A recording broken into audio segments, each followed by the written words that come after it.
Directors of the Republic of the Philippines.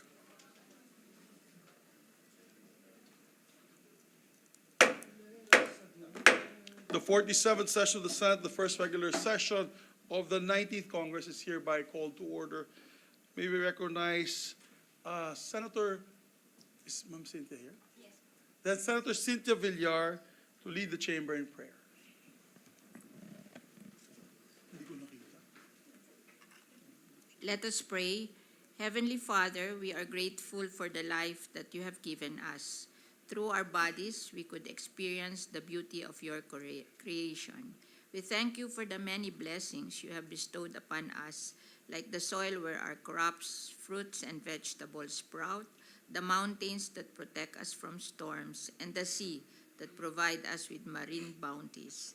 Dear Lord, we glorify and give you thanks as it is through your infinite grace that we are able to perform our tasks in the Senate and for the Filipino people with keen dedication and boundless energy.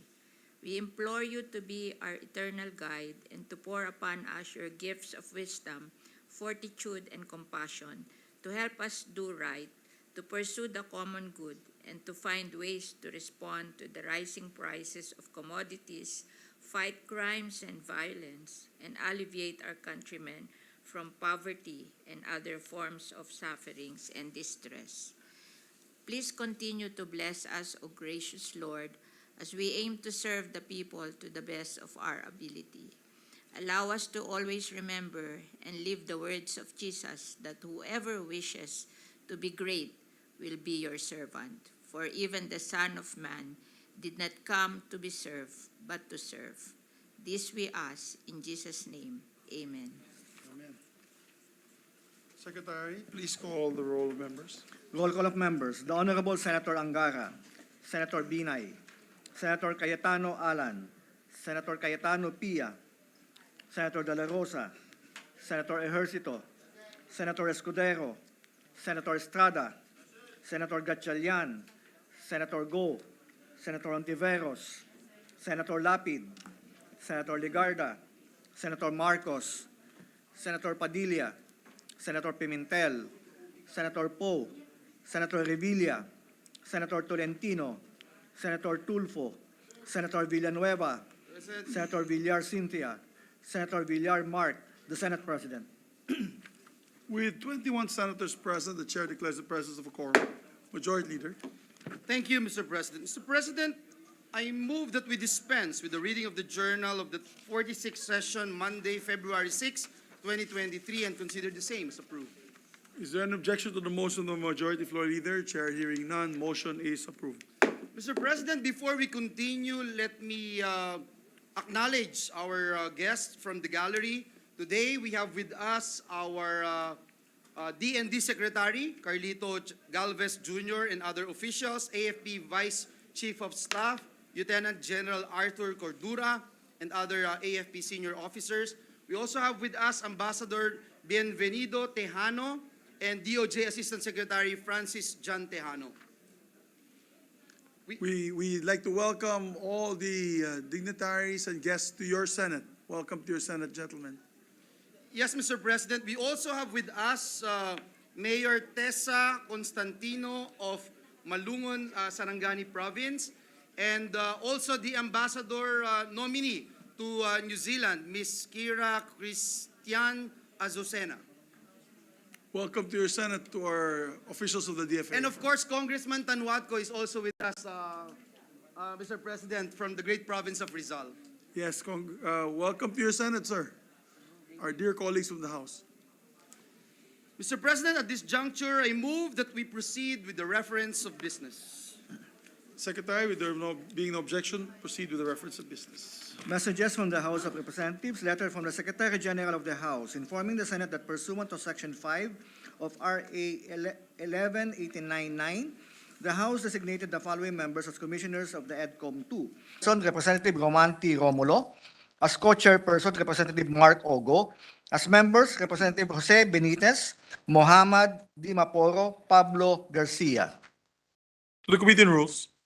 Letter from the House informing the Senate that on 23 January, it passed the following House bills in which it requests the concurrence of the Senate. House number 6492, protecting the right of the people to freedom of religion in the Philippines as guaranteed under Section 5, Article 3 of the Constitution. To the Committees on Justice, Human Rights, Cultural Communities, and Ways and Means. 6157, providing for the manner of determining the ranking of the members of the Sangguniang Panglungsod of the City of Valenzuela for purposes of succession, amending for the purpose Section 21 of RA 8526. To the Committee on Local Government. 6413, amending the name of the City of Lapu-Lapu to the City of Lapu-Lapu, amending for the purpose RA 3134, otherwise known as the Charters of the City of Lapu-Lapu. To the Committee on Local Government. 6307, declaring the municipality of Doña Remedios Trinidad, Bulacan, an ecotourism zone. To the Committees on Tourism and Finance. 6374, declaring the Kaparkan Falls in Caganayan, Tineg, Abra, an ecotourism site, and establishing the Kaparkan Falls Development Council. To the Committees on Tourism, Environment, and Finance. 6338, establishing a freshwater fish hatchery in Talacogon, Agusan del Sur, and appropriating funds therefore. To the Committees on Agriculture and Finance. 6339, establishing a multi-species marine hatchery in Biliran, and appropriating funds therefore. To the Committees on Agriculture and Finance. 6552, converting the San Isidro Satellite Campus of the Leyte Normal University in San Isidro, Leyte into a regular campus of the Leyte Normal University to be known as the Leyte Normal University San Isidro Campus, appropriating funds therefore. Committees on Higher Technical Vocational Education, Finance. 6553, converting the Bataan Peninsula State University Bagak Extension Campus in Bagak, Bataan into a regular campus of the Bataan Peninsula State University to be known as the Bataan Peninsula State University Bagak Campus, appropriating funds therefore.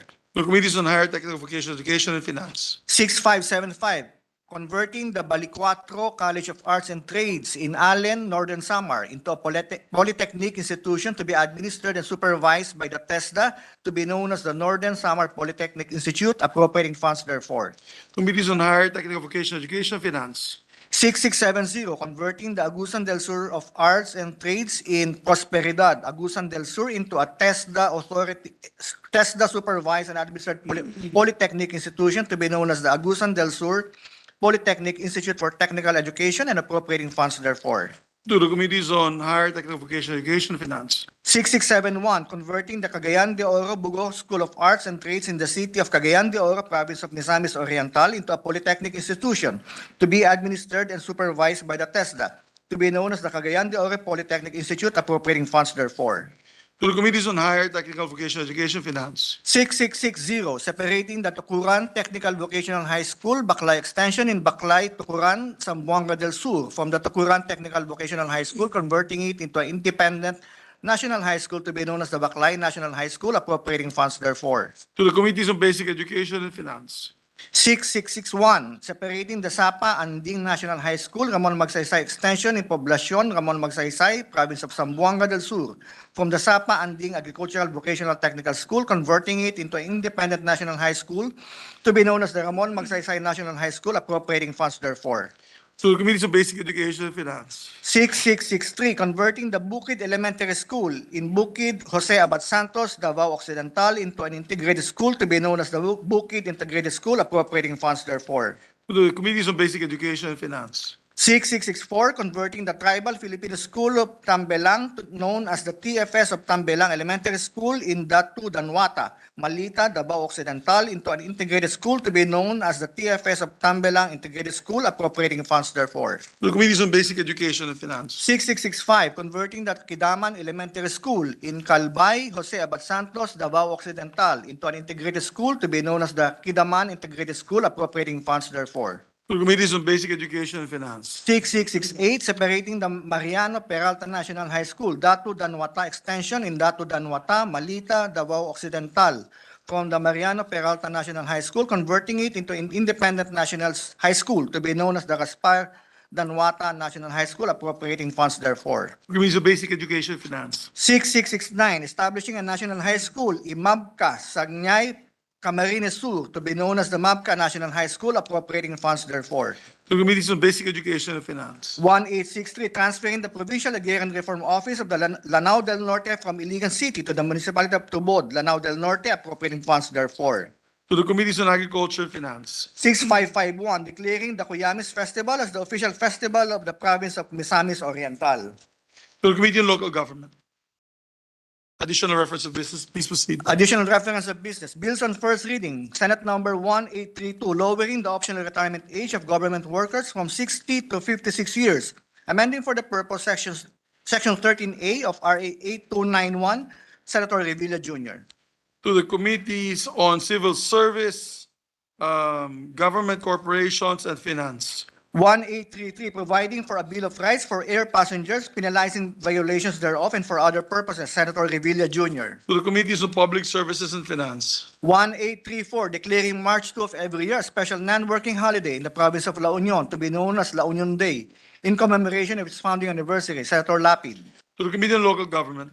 1835, declaring August 11 of every year a special non-working holiday in the province of Samar to be known as Samar Day in commemoration of its foundation day, Senator Lapid. To the Committee on Local Government. 1836, declaring February 21 of every year a special non-working holiday in the province of Marinduque to be known as Araw ng Marinduque in commemoration of its founding anniversary, Senator Lapid. To the Committee on Local Government. 1837, converting the municipality of Ubay in the province of Bohol into a component city to be known as the Science City of Ubay, Senator Angara. To the Committee on Rules. 1838, an act to ensure gender-responsive and inclusive protocols and programming to address the gender-differentiated needs of women during pandemics, public health concerns, emergencies, and disasters, Senator Revilla Jr. To the Committees on Women and Children, Health and Demography, and Finance. 1839, promoting transparent governance and instituting anti-corruption mechanisms in the operation of banks and other financial institutions. Amending for the purpose RA 1405, the Secrecy of Bank Deposits Law, Senator Gatchalian. To the Committee on Banks and Financial Institutions. 1840, providing for the Magna Carta of Barangay Health Workers, Senator Gatchalian. To the Committees on Health, Demography, Ways and Means, Local Government, Ways and Means, and Finance. 1842, instituting the expanded Balikbayan program, amending for the purpose RA 678 as amended by RA 9174 and for other purposes, Senator Tulfo. To the Committees on Tourism and Ways and Means. 1843, expanding the coverage of free school meals program and mandating the procurement from small-scale farmers in the implementation of the National Feeding Program, amending for the purpose RA 11037. Senator Tulfo. To the Committees on Basic Education and Youth. 1844, imposing excise tax on single-use plastic bags, amending for the purpose Section 288 and adding a new Section 150-3 in the NIRC of 1997 as amended, Senator Tulfo. To the Committee on Ways and Means. 1845, promoting open access in internet services and for other purposes, Senator Tulfo. Committees on Science and Technology, Public Services. 1847, strengthening the COMELEC, increasing the manpower complement in its field offices, providing office spaces separate and independent from LGUs, amending for the purpose BP 881 as amended, Senator De La Rosa.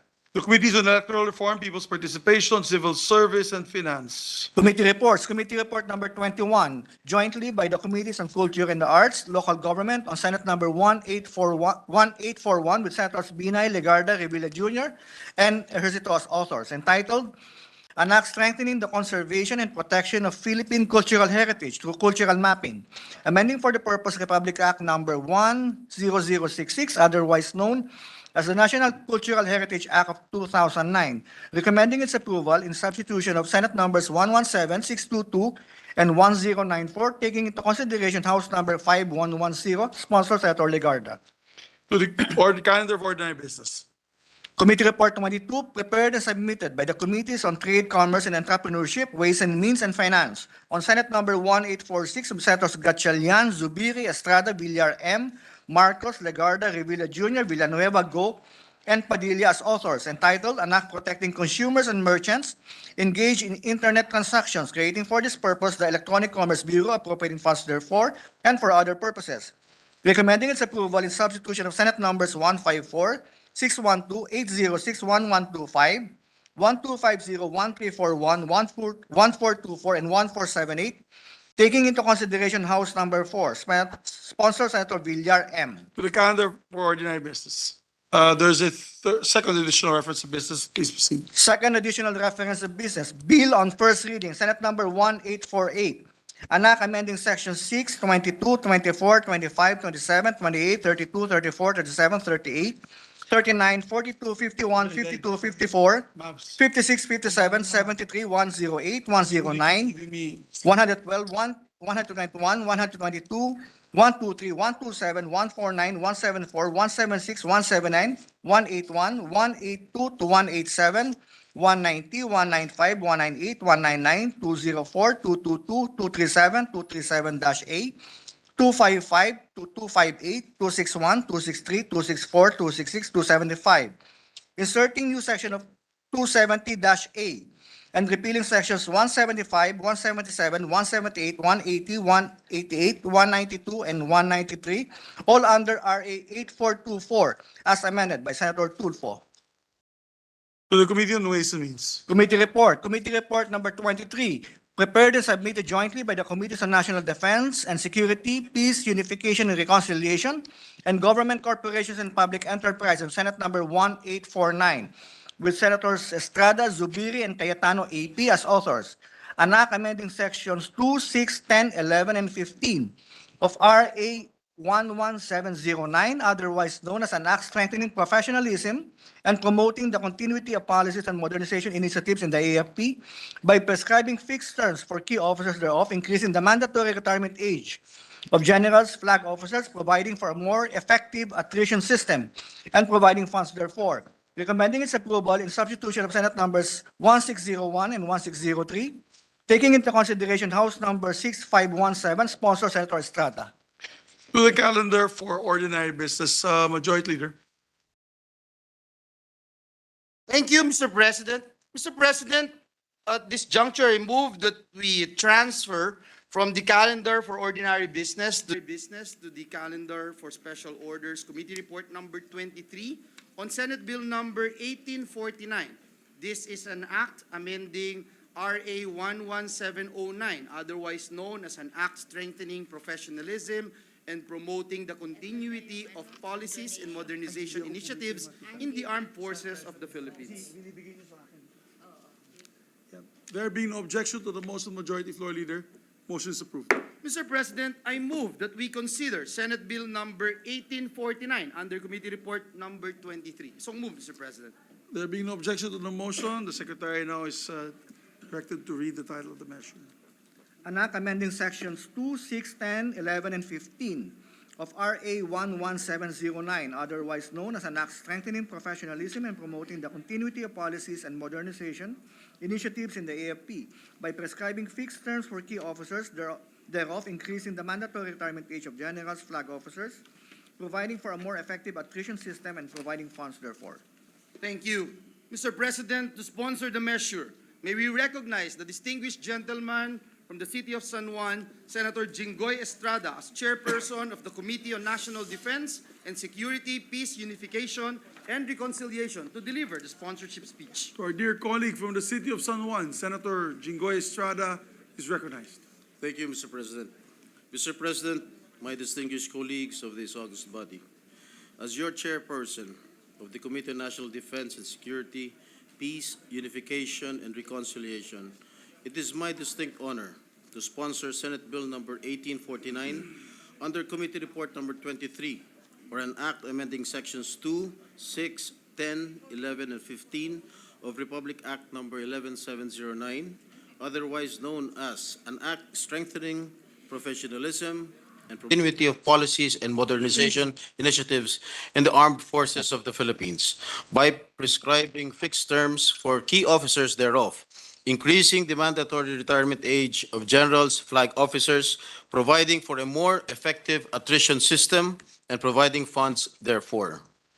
The committee report is a consolidation of Senate Bill 1601, authored by this representation, and Senate Bill number 1603, filed by our Honorable Senate President, Mig Subiri. Your committee also took into consideration House Bill number 6517, referred to the committee on January 20, 1987 Philippine Constitution, provides that, and I quote, "The armed forces of the Philippines is the protector of the people and the state, Its goal is to secure the sovereignty of the state and the integrity of the national territory. Further, Section 5, Number 3, Article 16 of the 1987 Constitution states that professionalism in the armed forces shall be a prime concern of the state. Towards this end, several laws were passed to continually enhance the professionalism of our armed forces. The latest of which is Republic Act Number 11709, signed into law on April 13, 2022, and took effect on July 1, 2022. The enactment of RA 11709 was intended to obviate the revolving door accommodation on promotions and to allow the AFP leadership a longer period to institutionalize sound policies and implement reforms that will redound to the improvement of the AFP by prescribing fixed terms for key officers and by increasing the mandatory retirement age for generals and/or flag officers. While this representation agrees with the intent and purpose for the passage of Republic Act 11709, the unintended consequences, I repeat, the unintended consequences in implementing the said law are too far-reaching. It has caused bottleneck in the promotions of officers and is expected to cause unnecessary and unwanted attrition within the ranks of the armed forces of the Philippines. Upang mailarawan ng mas malinaw ang magiging epekto ng RA 11709, may isinagawang actuarial modeling o simulation. Ito po ang mga datos na lumabas sa nasabing pag-aaral. Sa ilalim ng dating umiiral na batas o Republic Act 8186, sa loob ng 5 taon, nasa 3 lamang po ang bilang ng one-star general natin na napipilitang magretiro dahil hindi na ma-promote. Ngunit sa ilalim ngayon ng RA 11709, ulitin ko po, 93 o 73 ang magiging bilang ng mga one-star general na mapipilitang magretiro sa susunod na 5 taon. Ang attrition ng ating one-star general sa ilalim ng kasalukuyang batas ay 31 times higher kumpara sa dati. Ang mga two-star generals naman natin, 6 times higher ang magiging attrition rate. Mula sa dating 5, inaasahan nating 32 o 32 ang mapipilitang magretiro dahil sa attrition sa susunod na 5 taon. Sa 3-star generals naman, ay 3 times higher ang attrition rate. Mula sa dating 3, sa loob ng 5 taon ay magiging 9. Ang ating mga koronel, 2 times higher. Mula 68 ay magiging 134.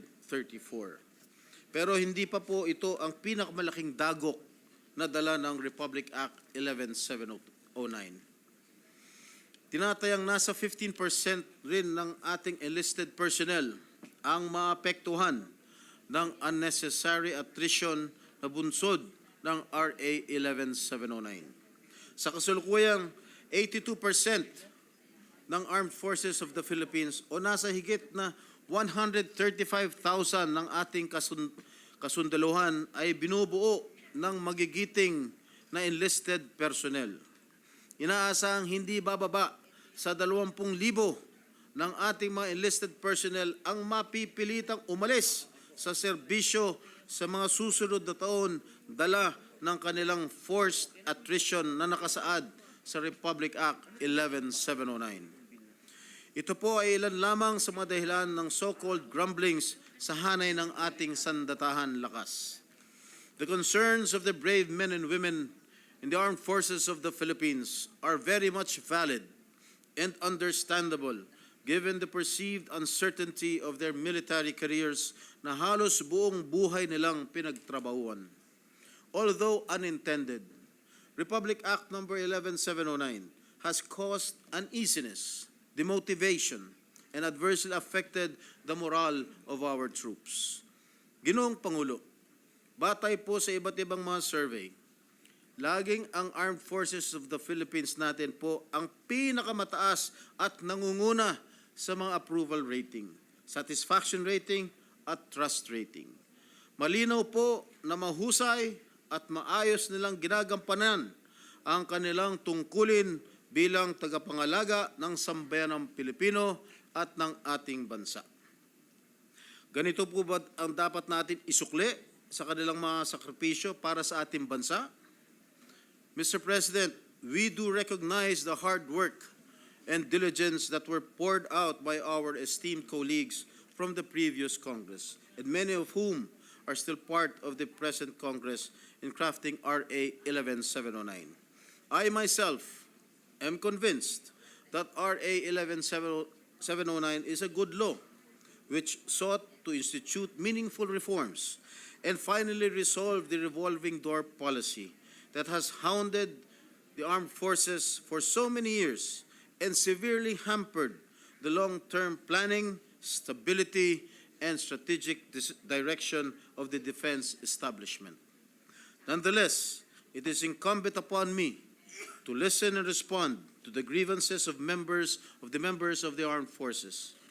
Hindi natin pwedeng isantabi na lamang at ipagwalang bahala ang kanilang mga hinaing at punto hinggil sa epekto ng pagpapatupad ng batas na ito.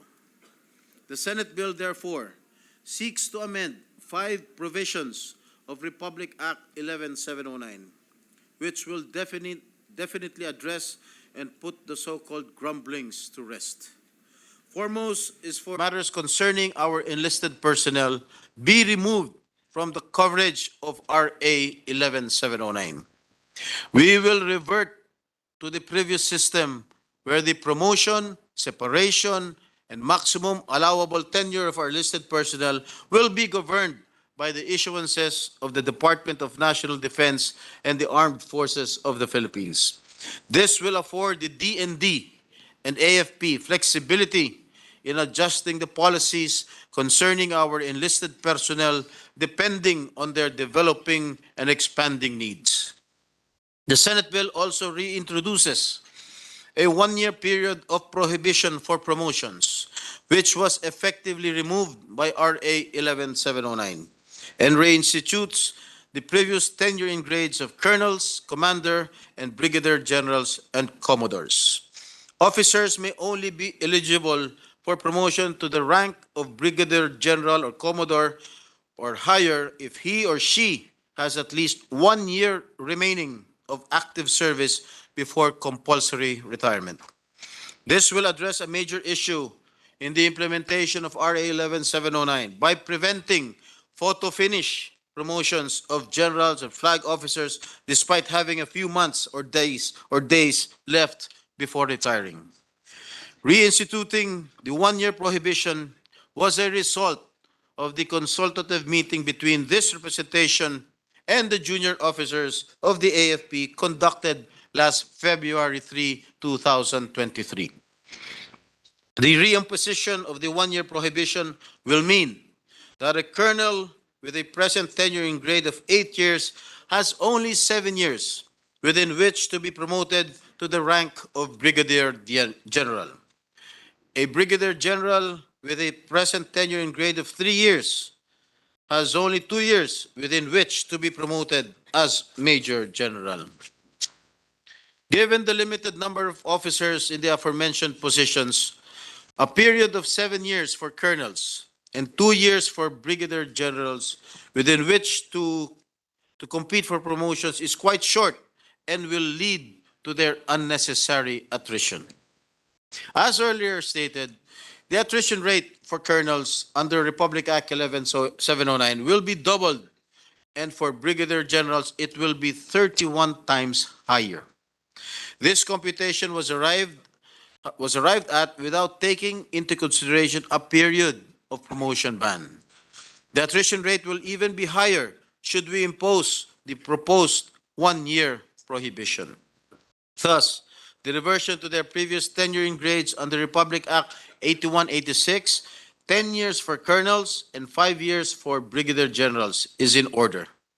This will allow them a fair and equitable opportunity to compete and to be promoted to the next rank. And for the sake of clarity and for the record, Mr. President, your committee is not against attrition. We believe that weeding out non-performers and lame ducks in the organization is very crucial, if not at the heart of ensuring professionalism and maintaining only the best and the brightest, the cream of the crop in the armed forces of the Philippines. Limiting the tour of duty to 5 tenured key officers and allowing other key officers lateral movements to key positions is also being sought. The AFP Chief of Staff will still be accorded a maximum tour of duty of 3 years. The PMA Superintendent will still have a maximum tour of duty of 4 years. The tour of duty of major service commanders, however, will be shortened from 3 years to 2 years. We are still fostering the continuity of policies for the tenured key positions, but at the same time, affording the subsequent commissioned classes a fair and equitable opportunity to compete for promotions to these positions. All other key officers, namely Vice Chief of Staff, the Deputy Chief of Staff, Unified Command Commanders, and the Inspector General, will now be allowed lateral movement, provided that an appointed to a tenured key position will be covered by the 1-year prohibition on promotions. This will grant our major generals and lieutenant generals a fair and equitable opportunity to compete for promotions to key positions, which was indiscriminately and unfairly deprived of them by RA 11709. Moreover, the AFP Board of Generals, or the BOG, will not be bound by restrictions, particularly the prohibition on lateral movement in determining the best qualified candidates to these key positions.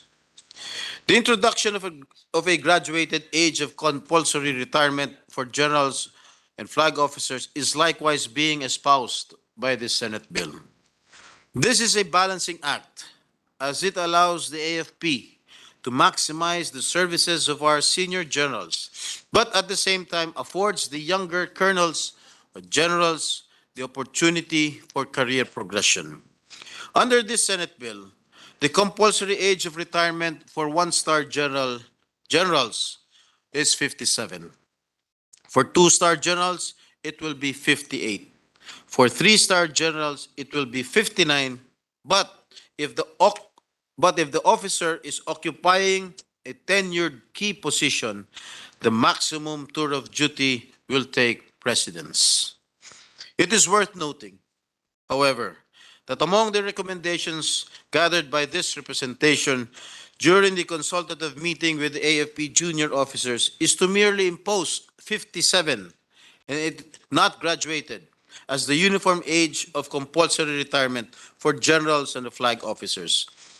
The determination of 57 was arrived at given that there are incumbent generals, flag officers who have surpassed the age of 56.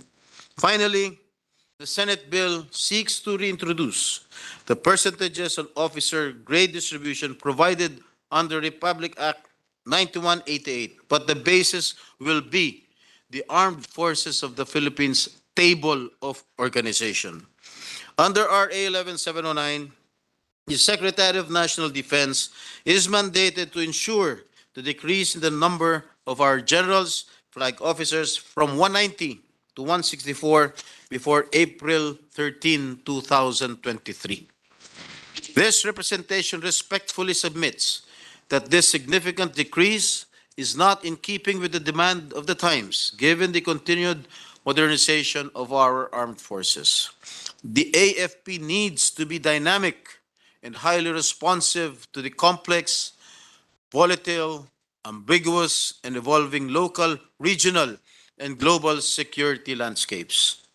It will be more prudent, therefore, to reinstitute the percentages provided under Republic Act 9188, particularly on the number of generals and flag officers, and to give the DND and the AFP leeway in determining their force structure by basing the said percentages on the AFP Table of Organization. While we are granting the DND and the AFP more flexibility to respond to the current and future security threats, the grant is not without sufficient safeguards. Percentages are in place and allocations for additional positions are still to be justified with the Department of Budget and Management. Mr. President, as to the application of the amendments, we are proposing this representation respectfully submits that the tour of duty, compulsory age of retirement, and maximum tenure in grade shall be made to apply to those appointed or promoted on July 1, 2022 onwards or during the effectivity of RA 11709. Doing so will immediately address the issues and concerns, including the bottleneck in promotions following the implementation of RA 11709. Otherwise, our troops will continue to suffer as the effects of these proposed amendments will only be realized 2 or 3 years down the line.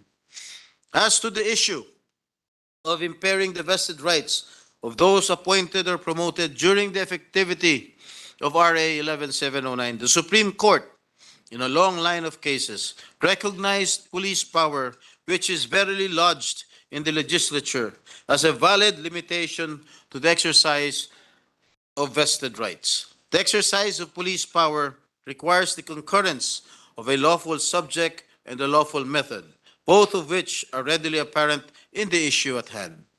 Mr. President, the passage of the Senate Bill 1849 under Committee Report 23 will address the gaps, issues, and unintended consequences brought about by the implementation of RA 11709.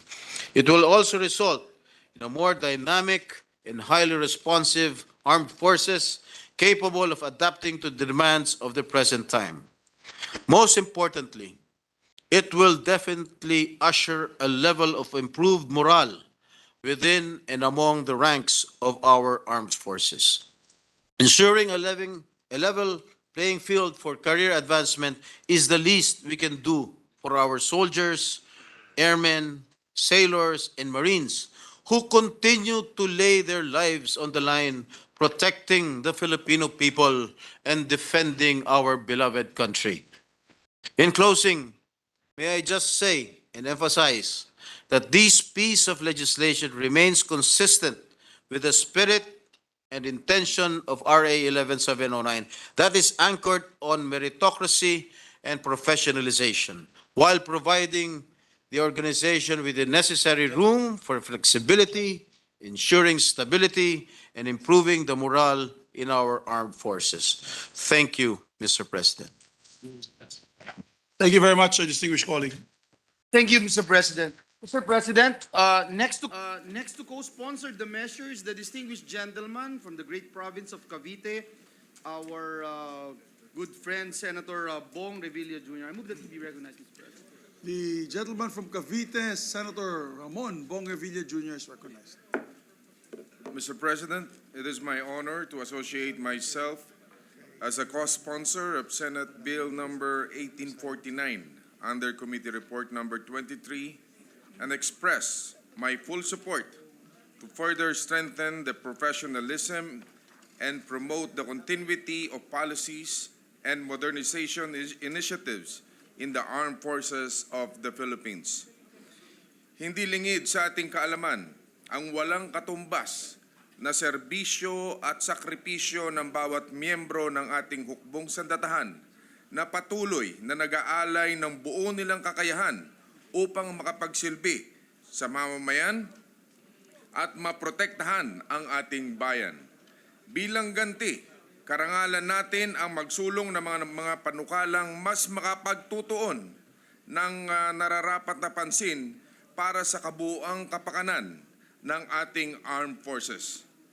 Kaya naman, hindi tayo titigil sa pagtugon sa pangangailangan ng hanay ng ating mga sundalo, lalong-lalo na kung para ito sa ikauunlad ng buong AFP.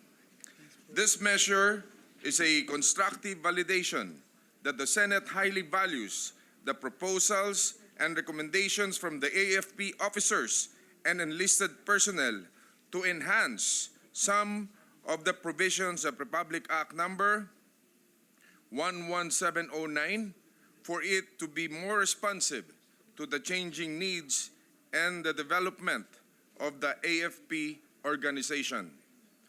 It is our privilege to co-sponsor this measure that will serve as our responsive tool, paving the way for significant long-term plans and programs to further strengthen and modernize the AFP. Indeed, continuity in leadership and excellence in the AFP can never be more vital to the defense and security of our nation. Former Fidel Valdez Ramos correctly stressed, the armed forces have a critical nation-building function. Sila ang isa sa haligi ng ating lipunan na ang mandato ay itaguyod ang konstitusyon, tiyakin ang seguridad ng bayan at gwardyahan ang ating teritoryo at soberenya. When we strengthen them, we likewise fortify our strongholds. This representation commends the hard-working chairperson of the Committee of National Defense and Security, Peace, Unification, and Reconciliation, my good friend Senator Jingo Estrada, for his countless efforts in strengthening the AFP organization. Lastly, with the permission of the good sponsor, my compare, I respectfully manifest my intent of becoming a co-author of this urgent measure, meaningful legislation. Thank you, Mr. President. Thank you, Senator Bong Revilla. Mr. President, Senator Estrada is recognized. can you please recognize me, Mr. President? Yes, Senator Thank Estrada you. is again recognized. Well, I do not have any objection with the manifestation of my good friend, my kakosa, Senator Bong Revilla. Thank you. Thank you, Senator Estrada. Majority Leader.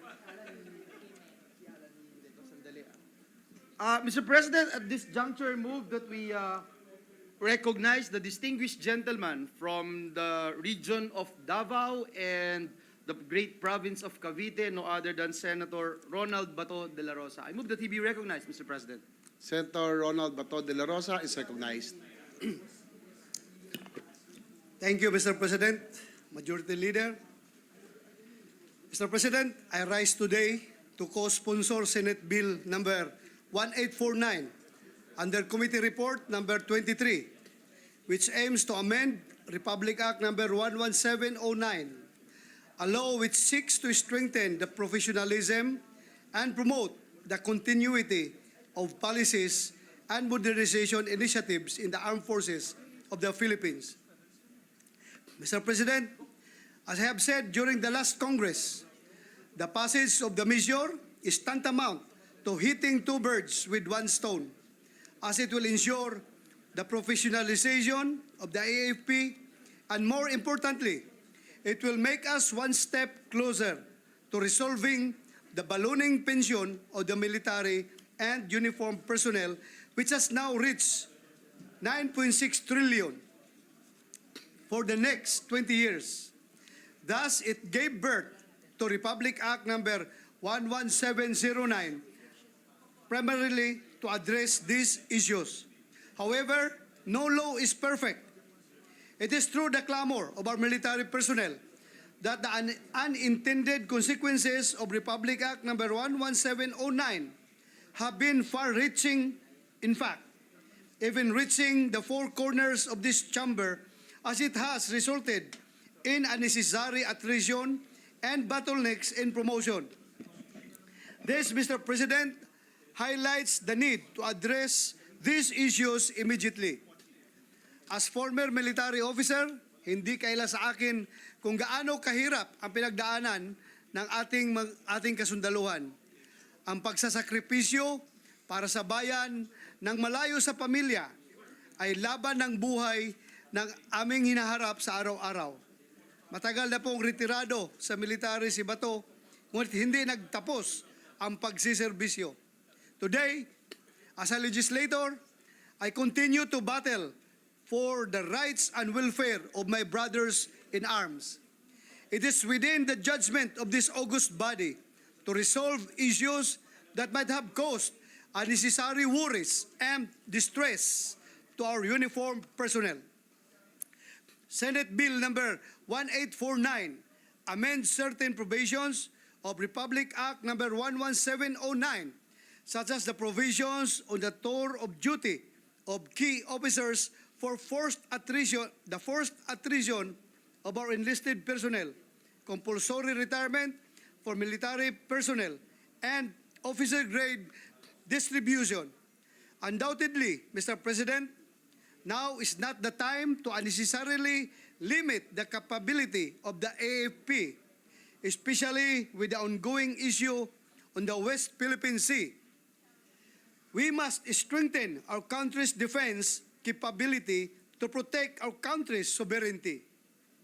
However, we must first find a middle ground to resolve our internal affairs. A timely saying has never been more appropriate. United we stand, divided we fall. Mr. President, as legislators, we must hear the clamor of our military personnel without necessarily compromising the purpose for which Republic Act number 11709 was passed, to remove the revolving door policy and to resolve the ballooning pension of the AFP. I humbly appeal to you, my colleagues, to support this measure.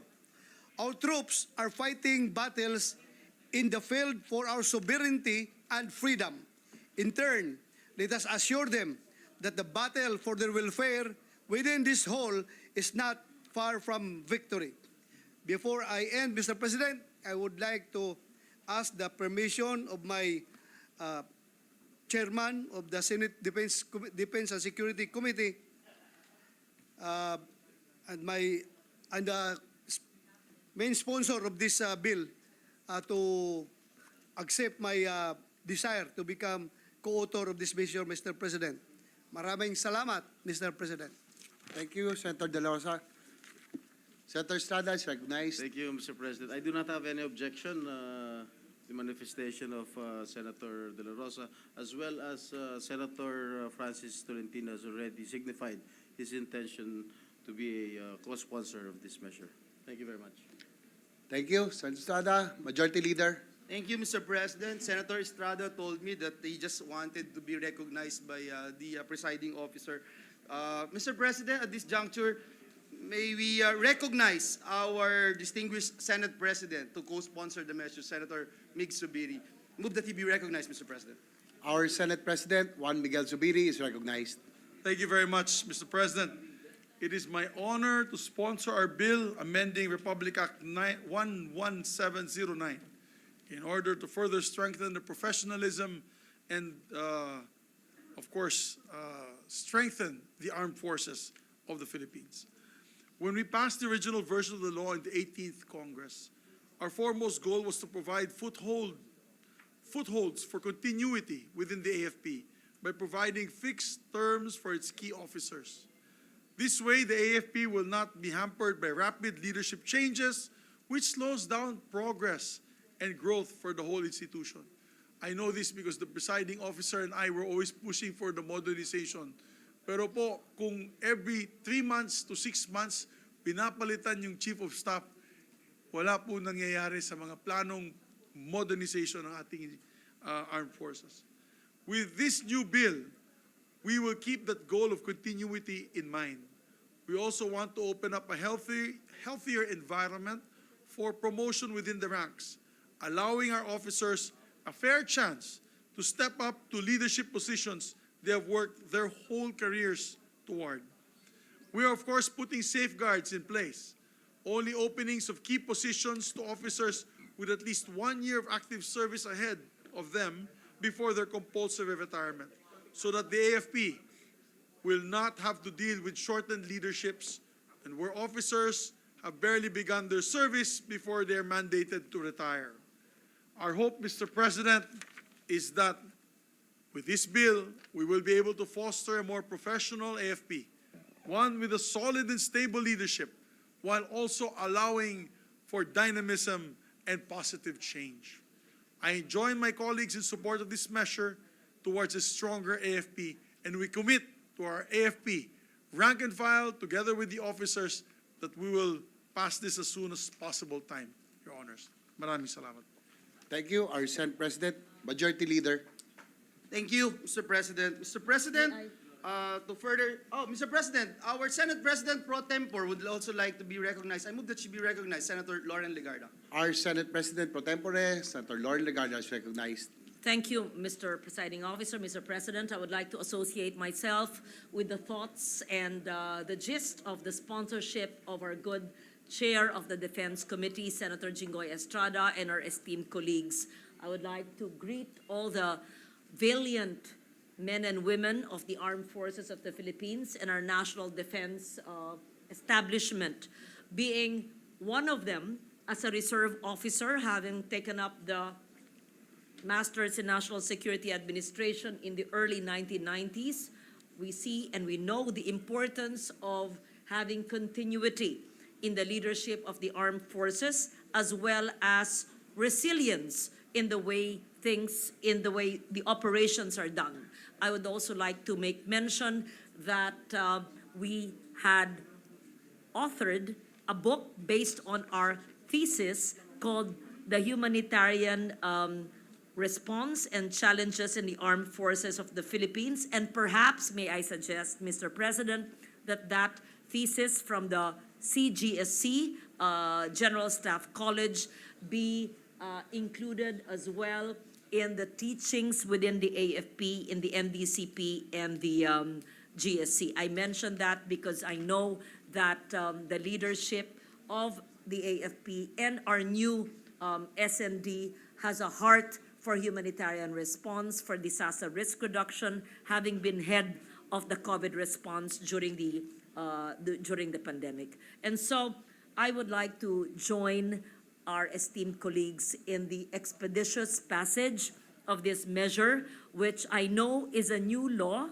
from the previous Congress, but further amended so that there would no longer be any difficulties, challenges, or so-called rumblings in any sector within the armed forces of the Philippines. They are our heroes, and we should treat them as such. And we should make sure that they receive not just monetary compensation and benefits, but the same love and care and regard and recognition and acknowledgement of the valiant efforts that they do for our country and our people. Having said that, Mr. President, I would like to request that I be made a co-author and co-sponsor of the measure. Thank you, our Senate President pro tempore. Majority Leader. Yes, Mr. President, Senator Bongo would also like his co-sponsorship speech be inserted into the records. Just There- so manifest, Mr. If there's no objection, the motion is approved. Senator Robin Padilla also would like to signify to be a co-sponsor of the measure, Mr. President. The co-sponsorship And speech. Senator Raffy Tulfo, Mr. President. The co-sponsorship speeches of Senator Robin Hood Padilla, Senator Bongo, and Senator Raffy Tulfo will be inserted into the records. Thank you, Mr. President. Mr. President, to study further the measure, I move that we suspend consideration of Senate Bill number 1849 under Committee Report number 23. So move, Mr. President. If there's no objection, so the consideration of Senate Bill number 1849 under Committee Report number 20 is hereby suspended. Thank you, Mr. President. Mr. President, this juncture, I move that we transfer from the calendar for ordinary business to the calendar for special orders. Committee Report number 22 on Senate Bill number 1846. This is the Internet Transactions Act of 2022. So move, Mr. President. Is there an objection? There being none, motion is approved. Mr. President, I move that we consider Senate Bill number 1846 under Committee Report number 22. Is there any objection? There being none, the motion is approved. Consideration of Senate Bill number 1846 is now in order. With the permission of the body, the Secretary will read only the title of the bill without prejudice to inserting into the records the whole text thereof. An act protecting consumers and merchants engaged in internet transactions, creating for this purpose the Electronic Commerce Bureau, appropriating funds therefore and for other purposes. Majority Leader. Yes, Mr. President. Sponsored the measure, may we recognize Senator Mark Villar as chairperson of the Committee on Trade, Commerce, and Entrepreneurship to deliver the sponsorship speech. Senator Mark Villar is recognized. Thank you, Mr. President. Distinguished colleagues, good afternoon. As chairman of the Committee on Trade, Commerce, and Entrepreneurship, it is my honor to present the approval of Committee Report number 22 on Senate Bill number 1846 in substitution of Senate Bill number 154 by Senators Go, Gatchalian, and Padilla, Senator Bill number 612 by Senate President Zubiri, Senate Bill number 806 by Senator Estrada, Senate Bill number 1250 by Senator Marcos, Senate Bill number 1341 by Senate President Pro Tempore Legarda, Senate Bill number 1424 by Senator Revilla, Senate Bill number 1478 by Senate Majority Leader Villanueva, and Senate Bill number 1125 by this representation, taking into consideration House Bill number 4 entitled An Act Protecting Consumer and Merchants Engaged in Internet Transactions, creating for this purpose the Electronic Commerce Bureau, appropriating funds thereof, and for other purposes. Mr. President, this is good news for online shoppers and online sellers. The bill we are sponsoring today will protect merchants and consumers against fraudulent practices in internet transactions. Before I discuss the salient features of the bill, please allow me first to provide a short history of this timely measure. This legislative measure involving internet transactions is not new before this chamber. In the 18th Congress, Senator Win Gatchalian filed Senate Bill number 1591, while Senator Amy Marcos filed Senate Bill number 1808. And with the Committee on Trade chairperson, now Senate Minority Leader Senator Coco Pimentel sponsored the Senate Bill number 2489 under Committee Report number 506 exactly a year ago. I thank our former and current senators who championed this bill in the past Congress. Now in the 19th Congress, the Committee on Trade conducted 2 public hearings and 2 technical working group meetings for the Senate bills filed for the same subject in order to develop a refined version that is responsive to the recent needs and changes in the e-commerce industry. According to the Digital 2022 Philippines report, the Philippines is the top country whose citizens spend most of their time on the internet and social media. The number of social media, out of the 100 million country's total population, 76 million are internet users. The number of social media users continues to trend up. There are now 92 million social media users in the country with an average usage time of 10 hours and 27 minutes. Based on the data from Economy Southeast Asia 2021, Google, Temasek, Bain & Company cited the Philippines as the fastest growing internet economy in Southeast Asia. The report also noted the double-digit growth rates with the Philippines leading the pack, driven by government initiatives and mass digital adoption due to the pandemic. The gross merchandise value of the Philippines in the same year was valued at $17 billion. The COVID-19 pandemic has accelerated the growth of e-commerce in the Philippines. Due to community quarantine and social distancing measures, consumers and businesses have relied on the internet to buy or sell goods and services. Filipinos were pushed to adopt digitalization and be connected to the internet. The convenience it brought to many consumers has made them shift to various online apps. It even made the life of consumers even easier with one touch away on their phone screens or laptops. E-commerce in the Philippines evolved throughout the years since its inception as early as 2000. Many schemes and complaints were raised and filed by consumers but remain unresolved, archived, and forgotten, not because the regulators are not competent to resolve the issues. The main reason for this is due to the lack of a measure specifically covering internet transactions. Mr. President, showing on the screen is the collection of news article clippings on the increasing digital fraud incidents against businesses and consumers during the COVID-19 pandemic in the country. The usual complaints of the public are missing parcels, delay in the delivery of packages, false advertisement, non-delivery of already paid goods, multiple fake booking deliveries, to mention a few. The most notable that I can remember is the case of a third-year college student in Guimaras who ordered through an online platform a laptop worth 24,000 pesos for his online class during the pandemic. Upon receiving his package, however, he unboxed his parcel, and to his dismay, no laptop was seen, but 3 large stones were placed instead to make it appear that a valid delivery was made. While the student, a son of a fisherman, received his refund, digital fraud was already consummated and damage was caused to the parties. Another trending Grab transaction fraud issue was the complaint from a famous TV personality in July of 2021 who sought for help as she received at her home address 23 fake Grab food deliveries without any idea who placed the order in her name. I would like to state, Mr. President, that while consumers are the usual victims, online platforms and delivery riders are also vulnerable and have been subjected to online fraud. In June of 2022, a Grab delivery rider was booked to deliver food items worth 2,000 pesos via cash on delivery service. Unfortunately, the address provided in the booking was non-existent. Clearly, it cannot be denied that digital fraud remains prevalent and increasing in the Philippines. Anyone, whether a customer, delivery, or even online platforms, are exposed to fraudulent transactions as the total number of complaints involving internet transactions increase significantly every year. From January to December of 2022, the DTI, through the Fair Trade Enforcement Bureau, received 27,947 consumer complaints. Out of the total consumer complaints received, there were 12,170 online consumer complaints, out of which are the prominent nature complaints.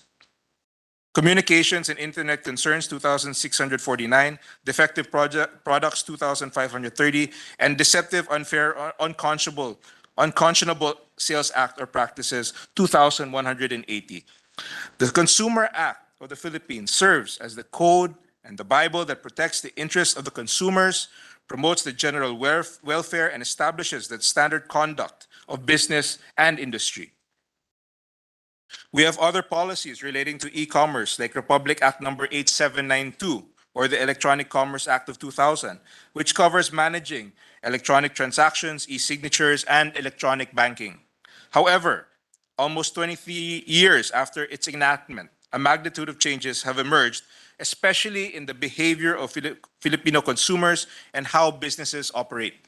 For this reason, a consumer protection law specifically covering all matters relating to internet transaction must be passed by this Congress.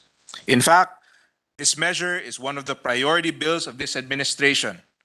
President Ferdinand Marcos Jr., in his first State of the Nation address, mentioned that, quote, "We need to establish an effective regulation of commercial activities through the internet or electronic means to ensure consumer rights and data privacy is protected. Innovations are encouraged. Fair advertisement practices and competition are promoted. Online transactions are secured, and intellectual property rights are protected." To address the concerns arising from the online platforms, the Senate Committee on Trade, Commerce, and Entrepreneurship filed Senate Bill number 1846 under Committee Report number 22. The bill seeks to promote the growth of e-commerce in the country by building mutual trust between online sellers and consumers and ensuring that all goods and services transacted digitally be in accordance with specifications and be reliable, secure, and accessible to all consumers for the purpose of increasing the productivity and efficiency of business. Ako po ay naniniwala na ito ay naaangkop at napapanahon. Dapat ay magkaroon tayo ng batas na magbibigay solusyon sa mga issue at problema ukol sa industriya ng e-commerce. This bill identifies the scope, which includes any stage of all business-to-business and business-to-consumer internet transactions. However, the bill does not cover consumer-to-consumer transactions and will remain to be covered by existing consumer protection law. The most notable feature of this bill is the provision stated under Section 26, defining the liabilities of e-marketplaces and digital platforms. Through this bill, digital platforms or e-marketplaces shall be subsidiarily liable with the online merchant or retailer if it fails to perform its responsibilities as laid down in the bill that caused damage to the consumer.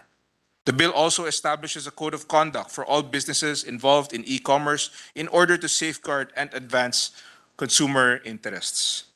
To accomplish the objectives thereto, the bill provides for the creation of the E-commerce Bureau under the Department of Trade and Industry, which shall have the authority over activities conducted over the internet that are currently not regulated. Along with the creation of the Bureau is the additional authority of the DTI Secretary to issue takedown orders to make a website, webpage, online application, social media account, or other social media similar platforms, including advertisement, posted through digital platforms and e-marketplaces be taken down and made inaccessible in the Philippines if the good service or digital product advertised is imminently injurious, unsafe, or dangerous to the public. The E-commerce Bureau also establishes and manages an online business registry to keep all records of all merchants offering their goods and products to the public through the internet. This registry shall aid the public to verify the relevant and needed information involving internet transactions. To provide assurance of safety and security in transactions over the internet, Section 28 of the bill provides the creation of an e-commerce trust mark that will be provided to trustworthy online platforms to prove that the public may rely on the advertisement posted on the internet. The DTI shall periodically assess the effectiveness of this trust mark and has the control to determine whether the industry-led private sector effort can achieve the goals of the trust mark. Finally, and to exact accountability of the parties in an internet transaction, Section 29 of the bill prescribes the penalties against e-marketplaces, e-retailers, online merchants, and digital platforms that shall violate consumer rights. The bill also provides several prohibited acts punishable with a fine of up to 1,500,000 pesos. It is my hope that the Internet Transactions Act will now formalize and organize e-commerce in the Philippines. This matters as e-commerce will play a vital role in revitalizing the country's economy heavily crippled by the pandemic. Now more than ever, it is high time to support and maintain a robust e-commerce environment and build trust between online merchants and consumers through secure and reliable e-commerce platforms where goods, services, and digital products are transacted online with appropriate transparency and utmost efficiency.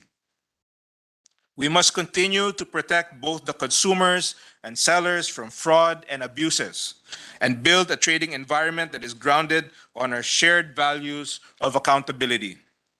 With that being said, I would like to solicit your full support for the passage of this bill. Maraming salamat po, Mr. President. Thank you, Senator Villar, the Majority Leader. Thank you, Mr. President. May I be allowed, Mr. President, to co-sponsor the measure, Mr. President? Majority Leader is recognized. Thank you, Mr. President. Distinguished colleagues, we commend our dear colleague, Senator Mark Villar, for sponsoring this measure. It is my honor and privilege to co-sponsor Senate Bill number 1846 under Committee Report number 22, entitled An Act Protecting Consumers and Merchants Engaged in Internet Transactions, creating for this purpose the Electronic Commerce Bureau, appropriating funds therefore, and for other purposes. Mr. President, when the COVID-19 pandemic hit our country, everything stopped. Mobility was restricted and economic activities were abruptly halted. However, one thing flourished: the digital economy. According to the Philippine Statistics Authority, the digital economy in 2021 amounted to 1.87 trillion, contributing 9.6% of the Philippines' gross domestic product. This is a significant increase, Mr. President, of 7.8% from the 1.73 trillion recorded in 2020.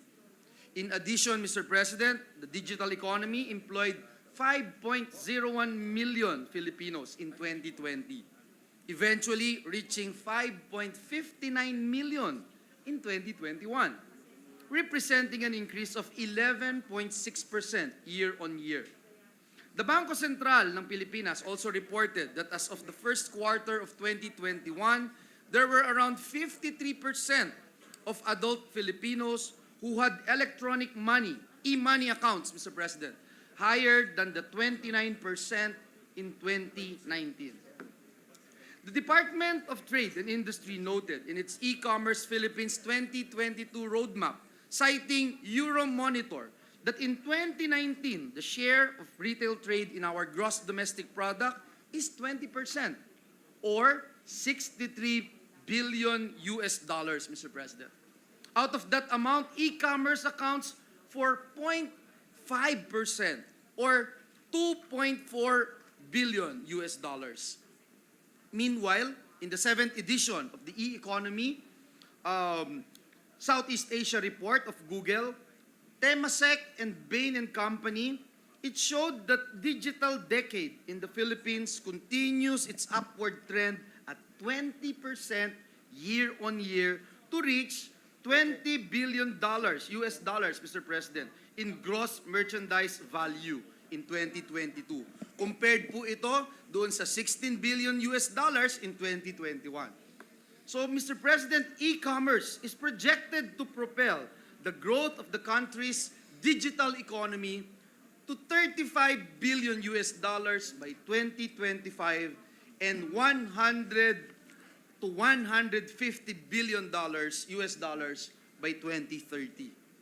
Alpha Beta consultancy firm also reported that effective leverage of digital transformation can deliver 5 trillion pesos or an estimated 97 billion US dollars to the Philippine economy by 2030. Mr. President, there is no holding back on the growth of digital economy. However, with this rapid development comes inherent risks and loopholes that can be exploited by both consumers and sellers. I remember last Congress, no less than our minority leader pointed this out.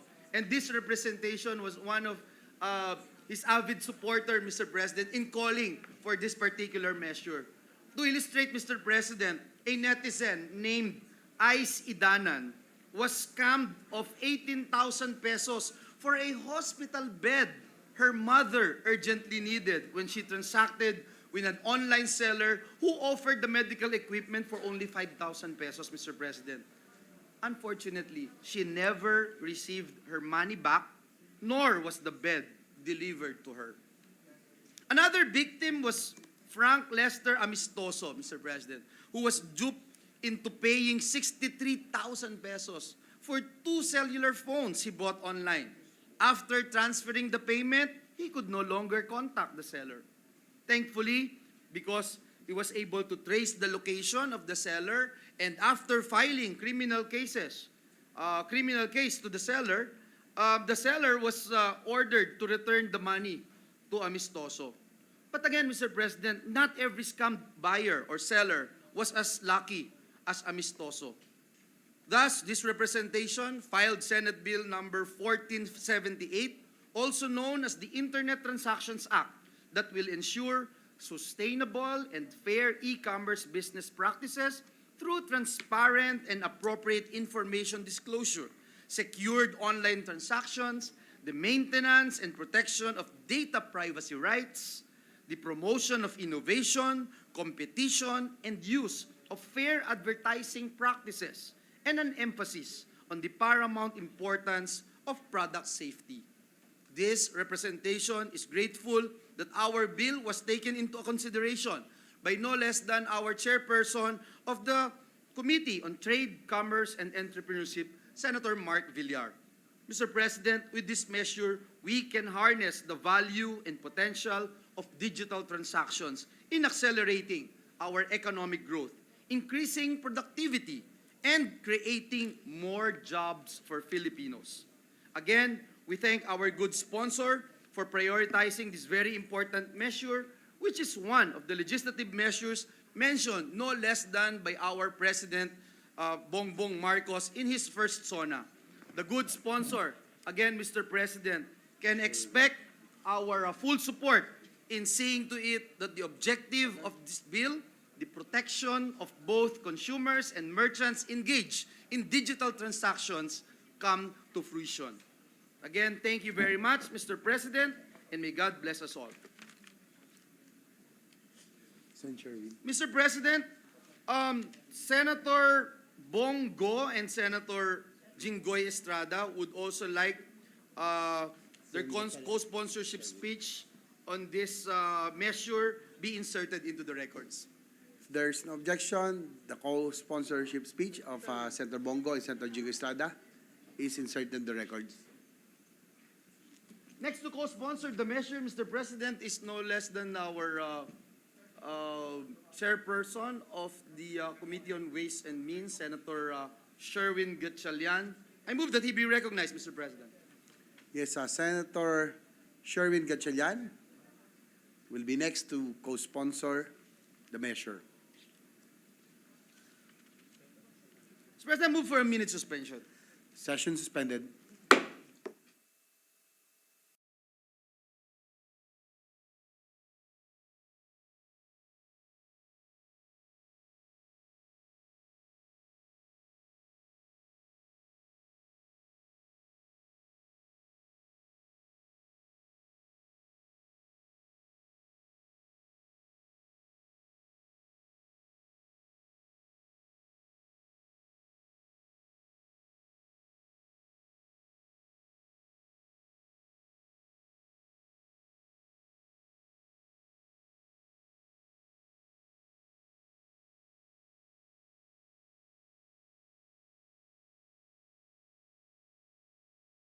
I move that we recognize to co-sponsor the measure the distinguished gentleman from the city of Valenzuela, Senator Sherwin Gatchalian. So move, Mr. President. Senator Sherwin Gatchalian is recognized. Thank you, Mr. President. Good afternoon, Mr. President, dear colleagues. It is my honor to co-sponsor Senate Bill number 1846 under Committee Report 22, otherwise known as the Internet Transactions Act of 2022. A greater appreciation of the digital economy has emerged in the wake of the global pandemic. Our nation witnessed the rapid adoption of e-commerce and the widespread acceptance of the need for digital transformation in businesses, public services, and citizens. Sa panahon ngayon, halos lahat ay pwede mo nang bilhin sa online apps. Isang click mo lang, pwede ka nang mag-add to cart ng pagkain, appliances, mga damit, pati na pangregalo sa girlfriend para sa nalalapit na Valentine's Day. The e-commerce sector in the Philippines has experienced rapid growth over the past years, and an upward trend is expected to continue in the years to come.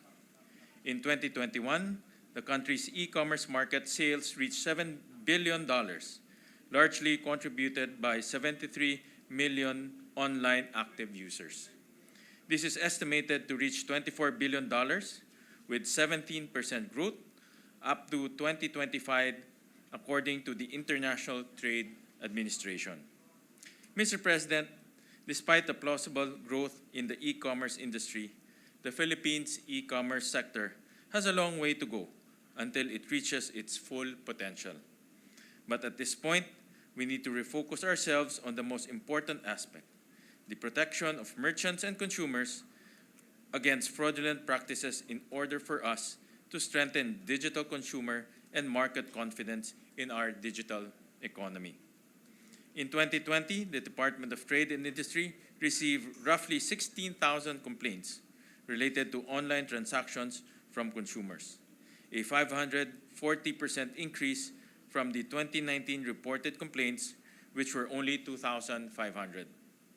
Given this context, this humble representation seeks to institutionalize Senate Bill number 1846, or the Internet Transactions Act, which paves the way for the establishment of the E-Commerce Bureau under the Department of Trade and Industry that will act as a one-stop shop for consumer complaints on unresolved e-commerce transaction and compliance monitoring, among others.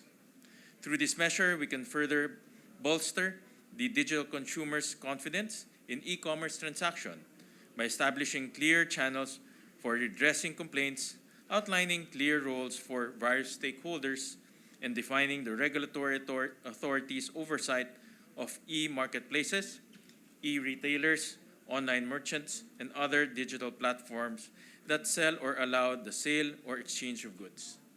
The passage of this act will also supplement the implementation of Republic Act numbers 8792 or the Electronic Commerce Act of 2000. In addition, this can serve as the focal point in the monitoring and implementation of the Philippine e-commerce roadmap. Mr. President, the future of e-commerce. Mr. President, the future is e-commerce. By championing this measure, we're also championing the future of our micro, small, and medium enterprises, the backbone of our economy, since it will provide them with opportunities for growth and innovation. With the objective of harnessing the full potential of the Philippine e-commerce market, I call on our distinguished colleagues to support the passage of this measure. Together, let us put e-commerce at the forefront of rebuilding our economy, while also strengthening digital consumer confidence in e-commerce transactions. At last, allow me to express my gratitude to the sponsor of this bill, Senator Mark Villar, and to my fellow co-authors for their keen insights in drafting this important measure. Thank you very much. Thank you, Senator Gatchalian. Yeah. The Majority Leader. Mr. President, to study further the measure, I move that we suspend consideration of Senate Bill number 1846 under Committee Report number 22. So move, Mr. President. Is there an objection? There being none, motion is approved. Mr. President, I move that we transfer from the calendar for ordinary business to the calendar for special orders, Committee Report number 20. On Senate Bill number 1806, this is the Taxpayers' Bill of Rights and Obligations Act. There being no objection to the motion of the Majority Floor Leader, motion is approved. Thank you, Mr. President. Mr. President, I move that we consider Senate Bill number 1806 under Committee Report number 20. There being no objection to the motion, motion is approved. Secretary, please read the title of the measure. An act providing for the Bill of Rights and Obligations of Taxpayers, creating the Office of the National Taxpayer Advocate, appropriating funds therefore and for other purposes. Mr. President, to sponsor the measure, may we recognize the distinguished gentleman from the city of Valenzuela, Senator Sherwin Gatchalian, as chairperson of the Committee on Ways and Means, to deliver the sponsorship speech. Our distinguished gentleman from the city of Valenzuela, our chairperson of the Committee on Ways and Means, Senator Sherwin Gatchalian is recognized. Buti, hindi Senator Venezuela, Mr. President. A pleasant afternoon to you, Mr. President, and esteemed colleagues. The taxation laws of the Philippines have been strengthened over the years. The government has embarked on a tax reform program to realize the country's national vision of poverty reduction and decrease in inequality. Let us give credit where credit is due. The previous Congresses carried the heavy burden of implementing two major tax packages as part of the government's Comprehensive Tax Reform Program, or CTRP. The Corporate Recovery and Tax Incentives for Enterprises, or CREATE Act, and the Tax Reform for Acceleration and Inclusion, or TRAIN Act. These tax reforms enable the government to collect more revenues and increase a larger rate of GDP in taxes. In 2017, a year prior to the implementation of the Comprehensive Tax Reform Program, our tax effort reached 13.6%. As of third quarter of 2022, we raised our tax to GDP collection by about 15.3%, 0.3% above the World Bank's prescription of 15% baseline to achieve sustainable growth. With these figures, we can say that we have successfully boosted the effectiveness of our tax collection efforts. But in order for us to further reinforce and maximize the potential of our tax reforms, we have to refocus ourselves on the most important personality in the tax reform, our taxpayers. Kung sa pagnenegosyo halimbawa, ang ating mga taxpayer ay nagsisilbing mamimili. Nagbabayad sila kapalit ang kalidad na serbisyo mula sa gobyerno. Bilang mga consumer, hindi hubat nararapat lamang na maging mulat sila sa mga pinanghahawakan nilang karapatan bilang mga tagapagbayad ng buwis. Apparently, these are existing statutes that already affirm the rights of taxpayers, specifically in setting limitation to the taxing power of the state, providing relief and remedies to taxpayers' complaints. These provisions are provided for in the 1987 Constitution, National Internal Revenue Code of 1997 as amended, Customs Modernization and Tariffs Act, Republic Act number 11525, creating the Court of Tax Appeals as amended, Book 2 of the Local Government Code of 1991 as amended, and other laws, rules and regulations, and other issuances. Given that these rights are not simplified and are found in various laws and issuances, most people are left clueless about their legal entitlements as taxpayers. This leaves affected taxpayers with no choice but to hire lawyers, certified public accountants, and qualified professionals to know and enforce their rights. Unfortunately, not everyone can hire tax professionals. Considering that tax laws are complicated and highly technical, taxpayers who can't afford the services of private counsel or qualified professionals are at a disadvantage. For instance, our taxpayers under the marginal income earners, which is composed of more than 220,000 based on the 2021 annual report of BIR. Marginal income earners are those individuals who are self-employed and deriving gross sales or receipts not exceeding 100,000 pesos during any 12-month period. Given the level of income generated by marginal income earners, they might find it financially burdensome to hire tax professionals to assist them. In relation to this context, the existing reports of abuses committed by revenue authorities against taxpayers are not surprising. While RA number 6713, otherwise known as the Code of Conduct and Ethical Standards for Public Officials and Employees, lays out specific rules and actions and behavior of government employees, there are still complaints of alleged abuses or harassment against some officers and employees of the Bureau of Internal Revenue and Bureau of Customs.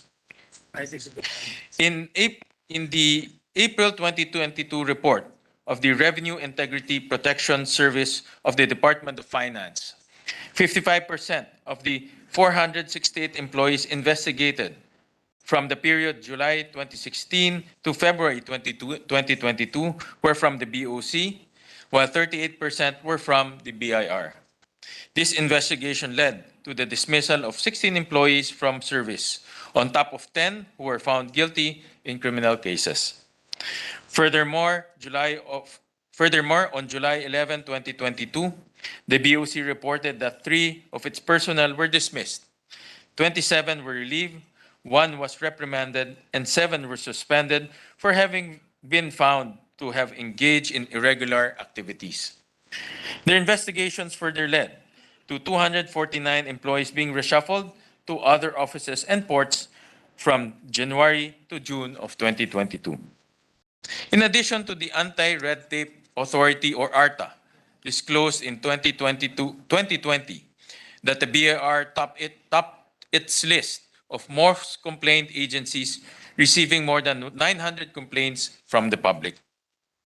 Moving forward, we should also recognize that informing taxpayers of their rights is only half of the equation. While we are seeking to protect the rights of taxpayers, we're also aiming to remind taxpayers to comply with their tax obligations. Hence, it will be a win-win situation for both sides of the government and taxpayers, as it will increase the tax collections. A fair and just tax system leads to tax compliance, and trust should be established between taxpayers and tax authorities, for there should be a symbiotic relationship with one another. A taxpayer's charter is a key part of building this trust, as it lays out the basic rights and principles that will protect taxpayers. On top of this, a robust tax system will lead to more investors that will boost our country's economy. Since there are numerous laws that include provisions promoting taxpayers' rights, it means that these rights are scattered in numerous laws as well. Therefore, there must be a consolidated law for the ease of reference for the taxpayers. Given its context, I am sponsoring the Taxpayers' Bill of Rights and Obligations Act. This piece of legislation aims to assist taxpayers in understanding their fundamental rights and responsibilities without requiring them to consult the tax code and numerous tax laws. Through this measure, various rights will be codified into a single law. Furthermore, this bill also seeks the active part of the government to inform and educate the taxpayers about their rights. Specifically, the following basic taxpayers' rights are enumerated in this bill: the right to information, the right to fair and faithful application of laws, the right to challenge the position of and be heard by revenue authorities, the right to present evidence and witnesses, the right to be assisted and represented by a qualified professional, the right to timely and expeditious completion of tax audits, the right against baseless assessment, the right to be given an opportunity for amicable settlement, the right to avail installment payment, the right to relief from paying taxes and penalties, the right to recover actual costs and damages arising from judicial actions, the right to quality service and assistance, and finally, the right to privacy. Accordingly, the taxpayer is expected to observe and comply with tax obligations enumerated in this Act and in other relevant laws, rules, and regulations that are implemented by revenue authorities. Complementary to the taxpayer's rights are the following duties and responsibilities of the taxpayer: observe and comply with tax laws, rules, and regulations, truthfully and timely disclose complete and correct information about the taxpayer, timely lodge and submit all relevant information to revenue authorities, exercise reasonable care and diligence in complying with all tax obligations, keep accurate records and make them available for examination by revenue officers following proper procedures, cooperate with revenue authorities in the latter's conduct of tax audits, and lastly, timely pay the tax due to the government. Now that we codify this taxpayer's principle into a single charter, one question arises: what are these rights for if the taxpayer are not empowered to enforce these rights? This is where the Office of the Taxpayer Advocate, or ONTA, comes into play. The ONTA is set to champion the welfare of taxpayers, to assist them in identifying and resolving their problems with their dealings with the revenue authorities, and to ensure that these rights are protected. Under this legislation, the ONTA will assist the taxpayers, particularly those who are having financial difficulty in their tax queries and concerns relative to tax and customs laws. Considering the intention of this act to provide representation to taxpayers who experience significant hardship in engaging the services of private counsel or a qualified professional, it will also set out the qualifications and disqualifications of taxpayers who shall be given priority by the office's representation services. The ONTA will be headed by the Chief Taxpayer Advocate, who will oversee the office's powers and functions. The Chief Taxpayer Advocate will be assisted by Deputy Taxpayer Advocates, on one each for National Capital Region, Luzon, Visayas, and Mindanao. In addition, the office will stand as an independent and autonomous office attached to the Department of Justice for purposes of policy and program coordination. Meanwhile, the Congressional Oversight Committee on the Comprehensive Tax Reform Program shall exercise oversight powers over the implementation of this act. Once enacted into law, accessibility will also be top priority. The sole purpose of this legislation will be much more effective if more taxpayers can easily access their rights and obligations. Hence, the Taxpayers' Bill of Rights and Obligations shall be made available to all formats. The bill shall be posted in revenue authorities' offices and shall be made digitally available on their websites, both English and Filipino languages. At this juncture, allow me to thank the co-authors of this legislation, Senator Lito Lapid, Senator Bong Revilla, for their insights in drafting this important measure. This bill will not be established as well without the active participation of numerous public and private stakeholders following a public hearing and 4 technical working group meetings of the Committee on Ways and Means. As chairman of the committee, I would like to take this opportunity to thank them for their invaluable contribution. From the public sector, Department of Finance, Bureau of Internal Revenue, Department of Justice, Department of Trade and Industry, Bureau of Customs, National Tax Research Center, Anti-Red Tape Authority, National Privacy Commission, Department of Budget and Management, and Commission on Higher Education. From the private sector, Tax Management Association of the Philippines, Philippine Institute of Certified Public Accountants, Philippine Chamber of Commerce Industry, and other private stakeholders. Mr. President, I have elaborated on the most prevalent issues our taxpayers face.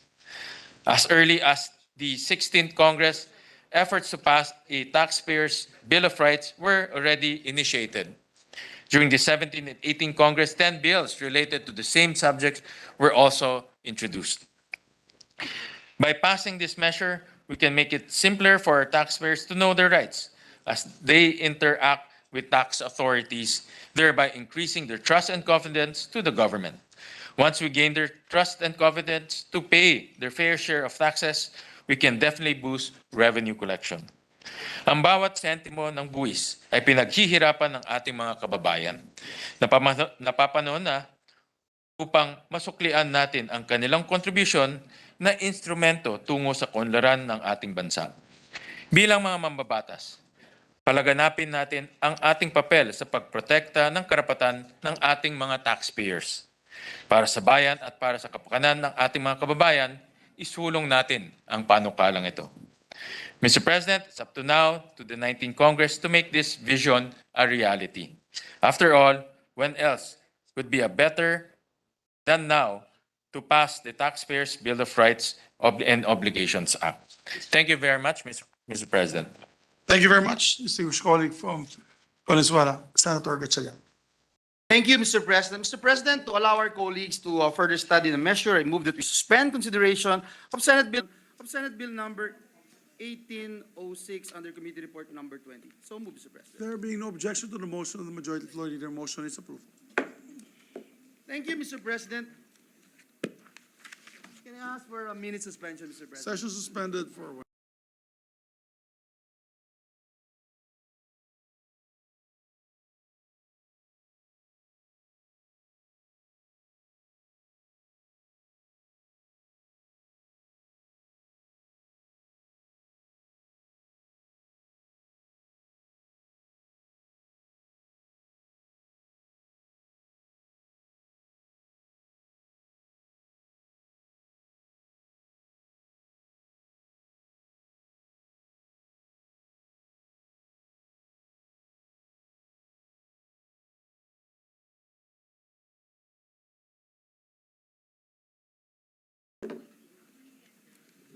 Thank you, Mr. President. Mr. President, with the permission of the body, I move that we resume consideration of Committee Report number 19 on the alleged overpriced and outdated laptops procured by the Department of Education through the Department of Budget and Management Procurement Service.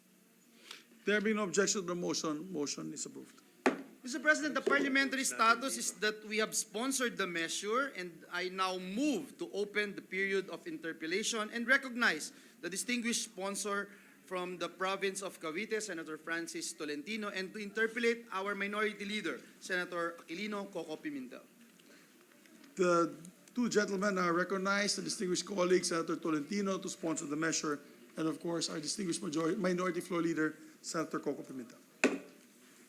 Thank you, Mr. President, and with the permission of our very hardworking and very efficient chairman of the Blue Ribbon, I'd like to start my interpellation on the committee report number 19, Mr. President.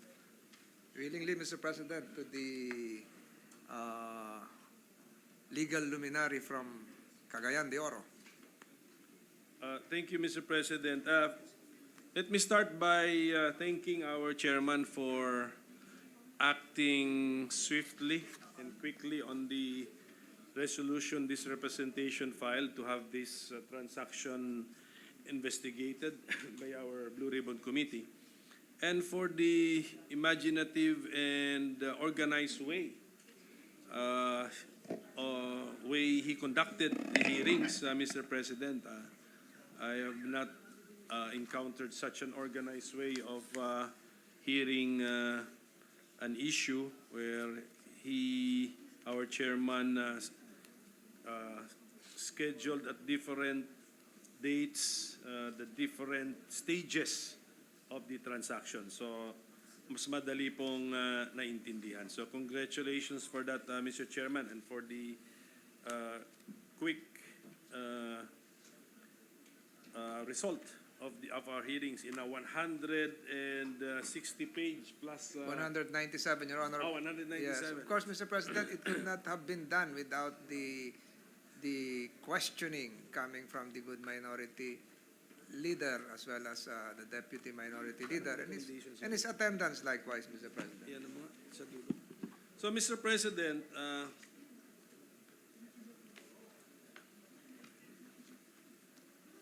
I filed actually, Mr. President, a separate opinion, what I denominated to be a separate opinion, because it is not actually a dissenting opinion, because generally speaking, I agree with the findings of the committee report, except that I wanted to highlight some aspects which I felt were not sufficiently highlighted in the report. So I hope His Honor, our chairman, has seen and or read the separate opinion, this representation filed on January 30, 2023.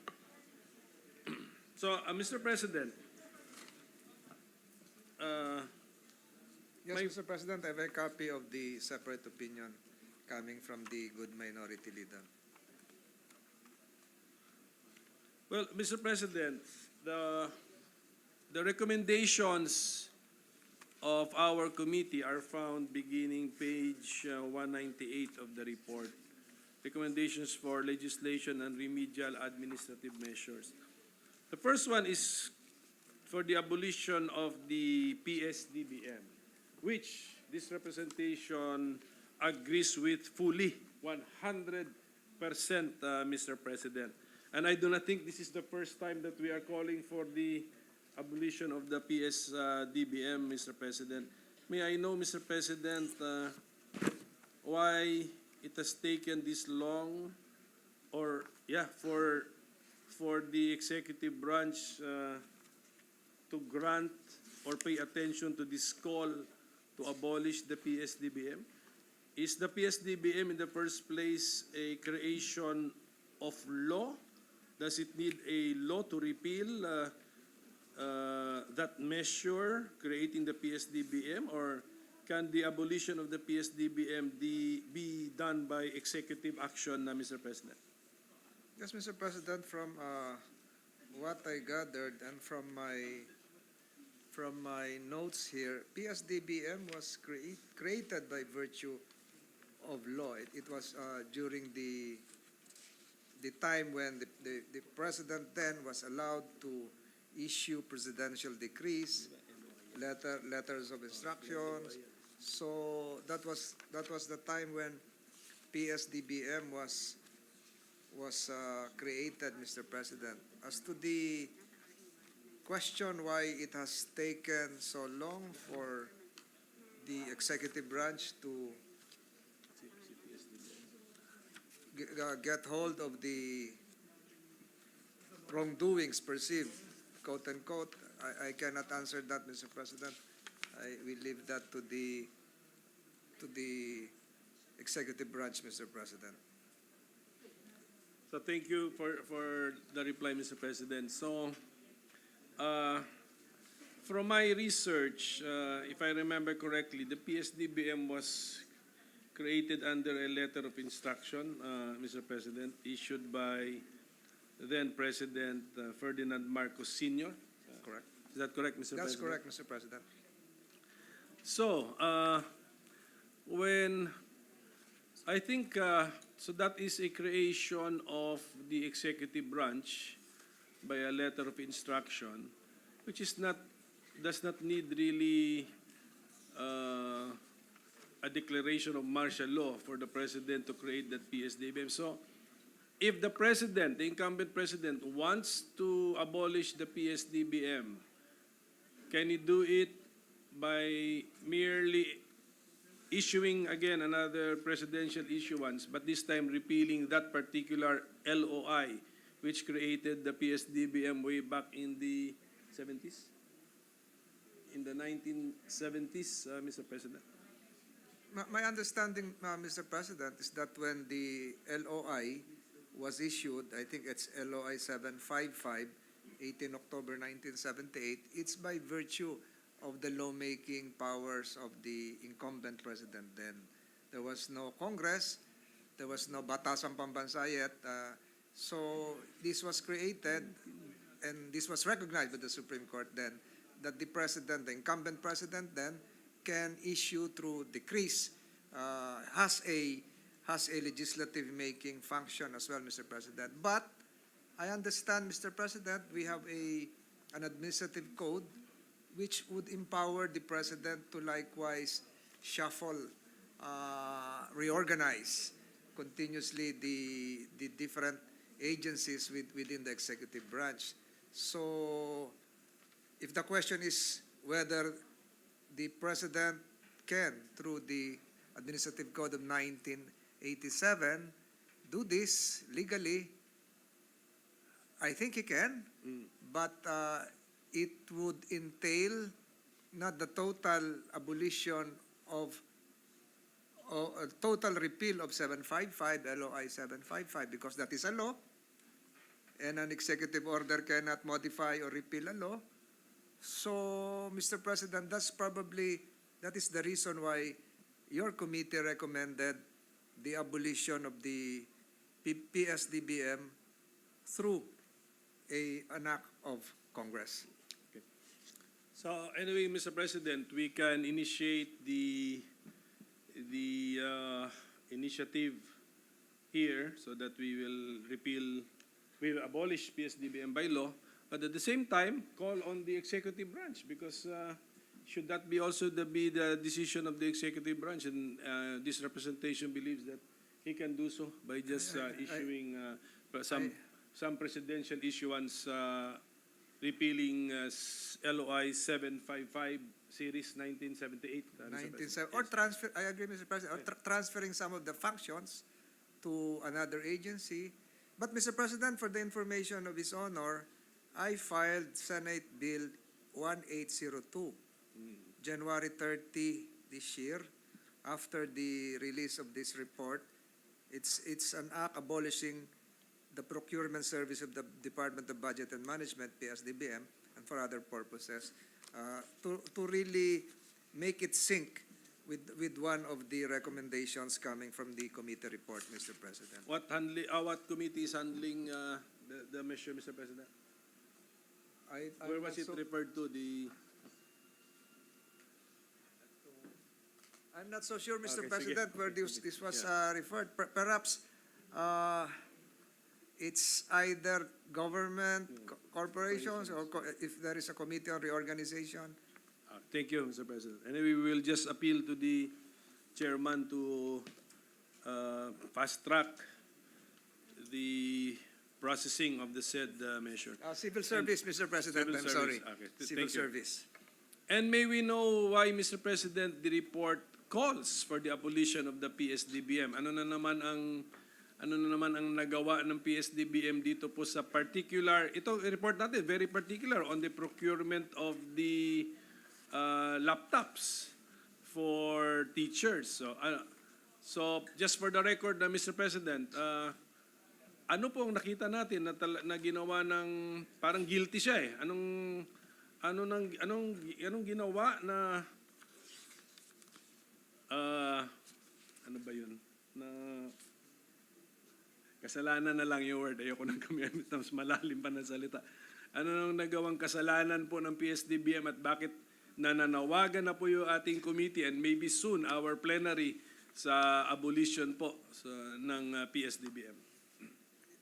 Thank you, thank you, Your Honor. If I will recite all of the established facts here, perhaps you'll be surprised, Mr. President, that the real cause here, root cause of everything that transpired is not just the DepEd administration before, but the PSDBM.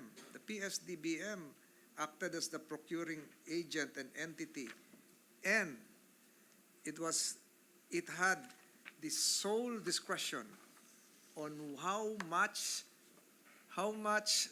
referring to quantity and quality of the laptops to be procured, were to be provided the receiving entity with total unbridled discretion, Mr. President, tantamount to violating several provisions of RA 9184. And Mr. President,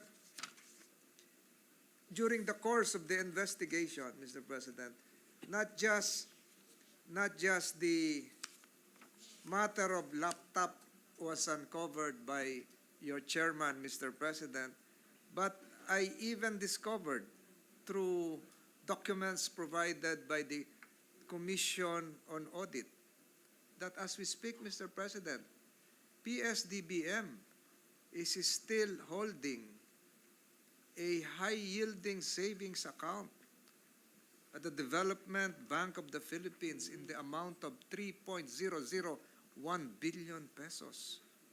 So this has been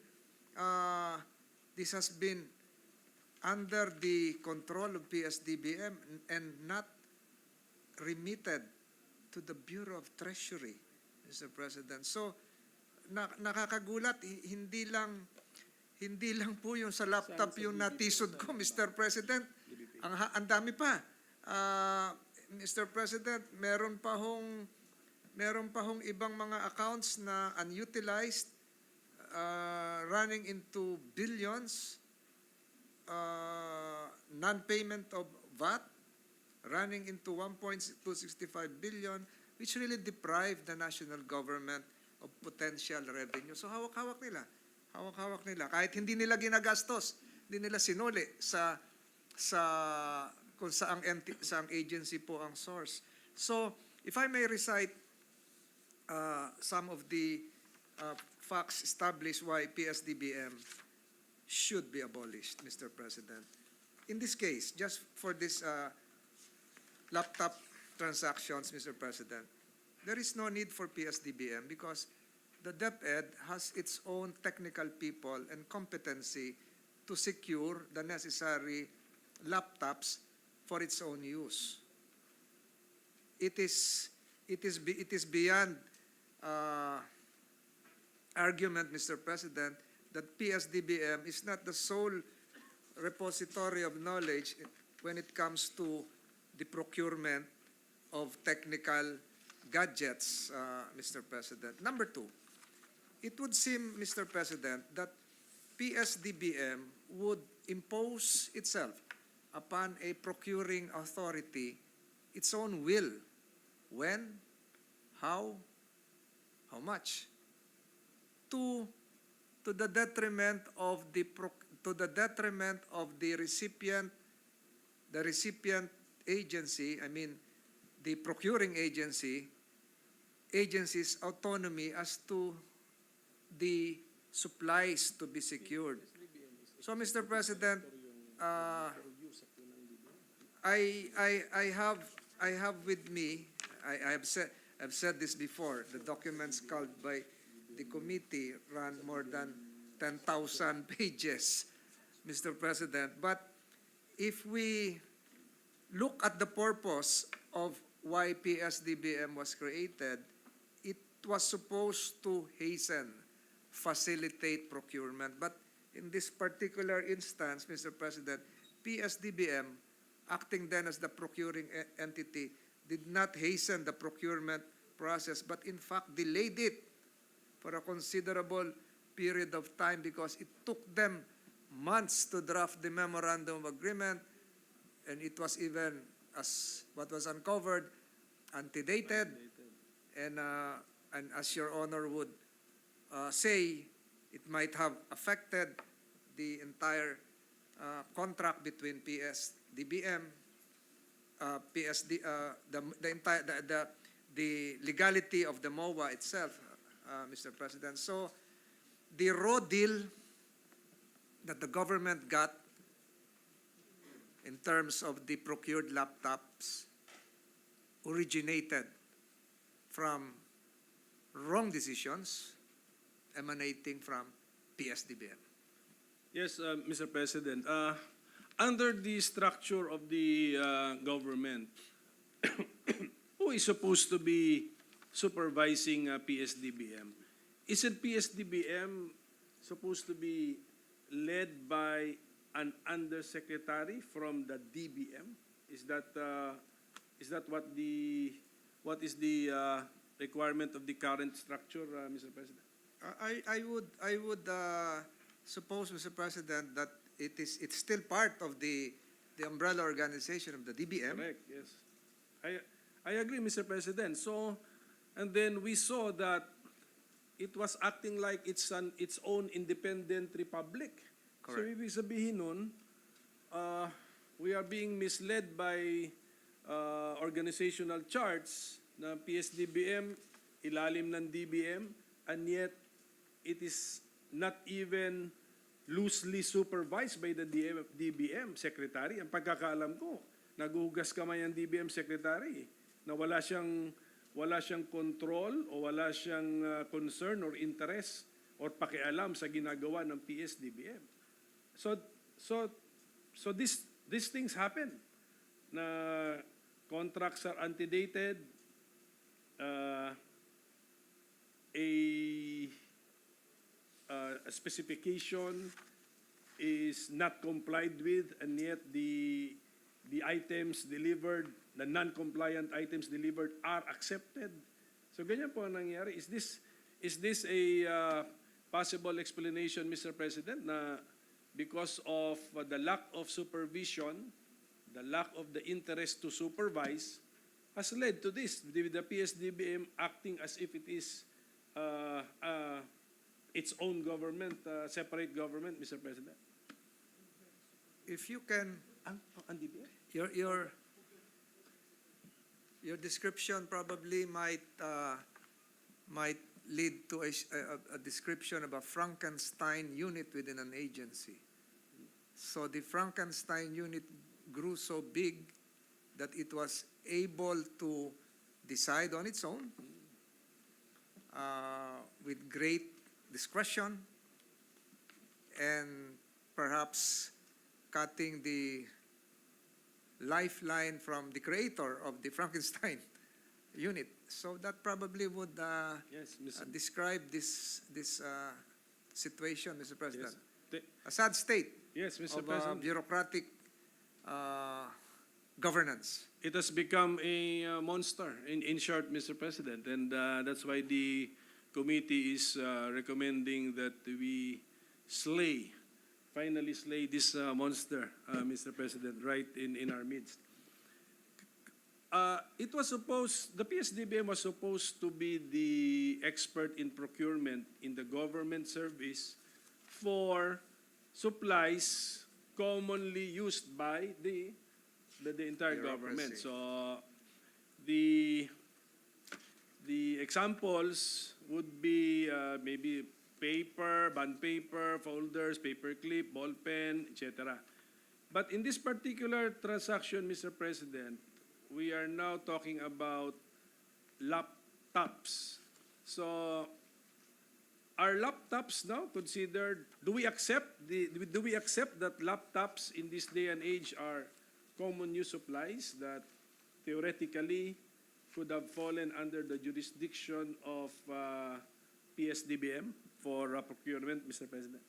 I would not subscribe to the view that laptops, even generically, should be considered as a common supply, because laptops are still technically and technologically evolving, that would take it apart from your usual. I have here a big ball pen, which have been my favorite brand since high school. So the big ball pen has not evolved into a super big ball pen. But with the growth of technology, I think laptops cannot be considered as a common use equipment. Okay. So, yun lang. So, yun na. Isa na po yun. The delegation by the DepEd to the PSDBM to purchase laptops is already anong tawag mo doon? Not in order. Okay, Mr. President, because PSDBM was established way back in 1978 and specialized in common use supplies. And then number two, Mr. President, how about the funding source where DepEd got the amount, the money to pay for the procurement? Wasn't this originally for, ano ba yung load? Tawag mo doon? Load? For load, Mr. President? Ano ba tawag sa load? For communication, internet load, or cell phone load, Mr. President? Correct, Mr. President. Originally, the intent was to have connectivity procurement to enable students to connect with their teachers during the lockdown days, but it was eventually changed to tablets, thereafter to laptops. But I was informed, and perhaps they're correct, that the broad requirement, the broad description on how the funds would be used would include connectivity, tablets, and the eventual purchase of laptops. I was looking at the angle of technical malversation, if that is what Your Honor is driving at, but it never reached that point that technical malversation would be one of the violations committed. So if what Your Honor is driving at, the arbitrariness of the changing of the amount, the supplies to be procured is an indication of the discretion, I agree. Because they keep on changing what to buy. Yes. And the law involved here, Mr. President, for those who want to further research on the subject matter, is that law we call Bayanihan 2. Is that correct, Mr. President? Correct, Okay. Mr. President. Sige po, andun. It's the, ano bang tawag mo doon? The allocation? The appropriation of a certain amount is found Yes, in 4 Bayanihan billion. 2. The description of the purpose of the appropriation is found in the law. And then the final result is the delivery of laptops procured by PSDBM to DepEd. But now, here's the more interesting fact, Mr. President, that did the laptops delivered comply with what the DepEd through the PSDBM needed and wanted through their published specifications, Mr. President? Mr. President, if I'll be given a chance to flash on the screen as a visual support to the answer, Mr. President, this will just take us a minute or so. Ang gusto niyo sabihin?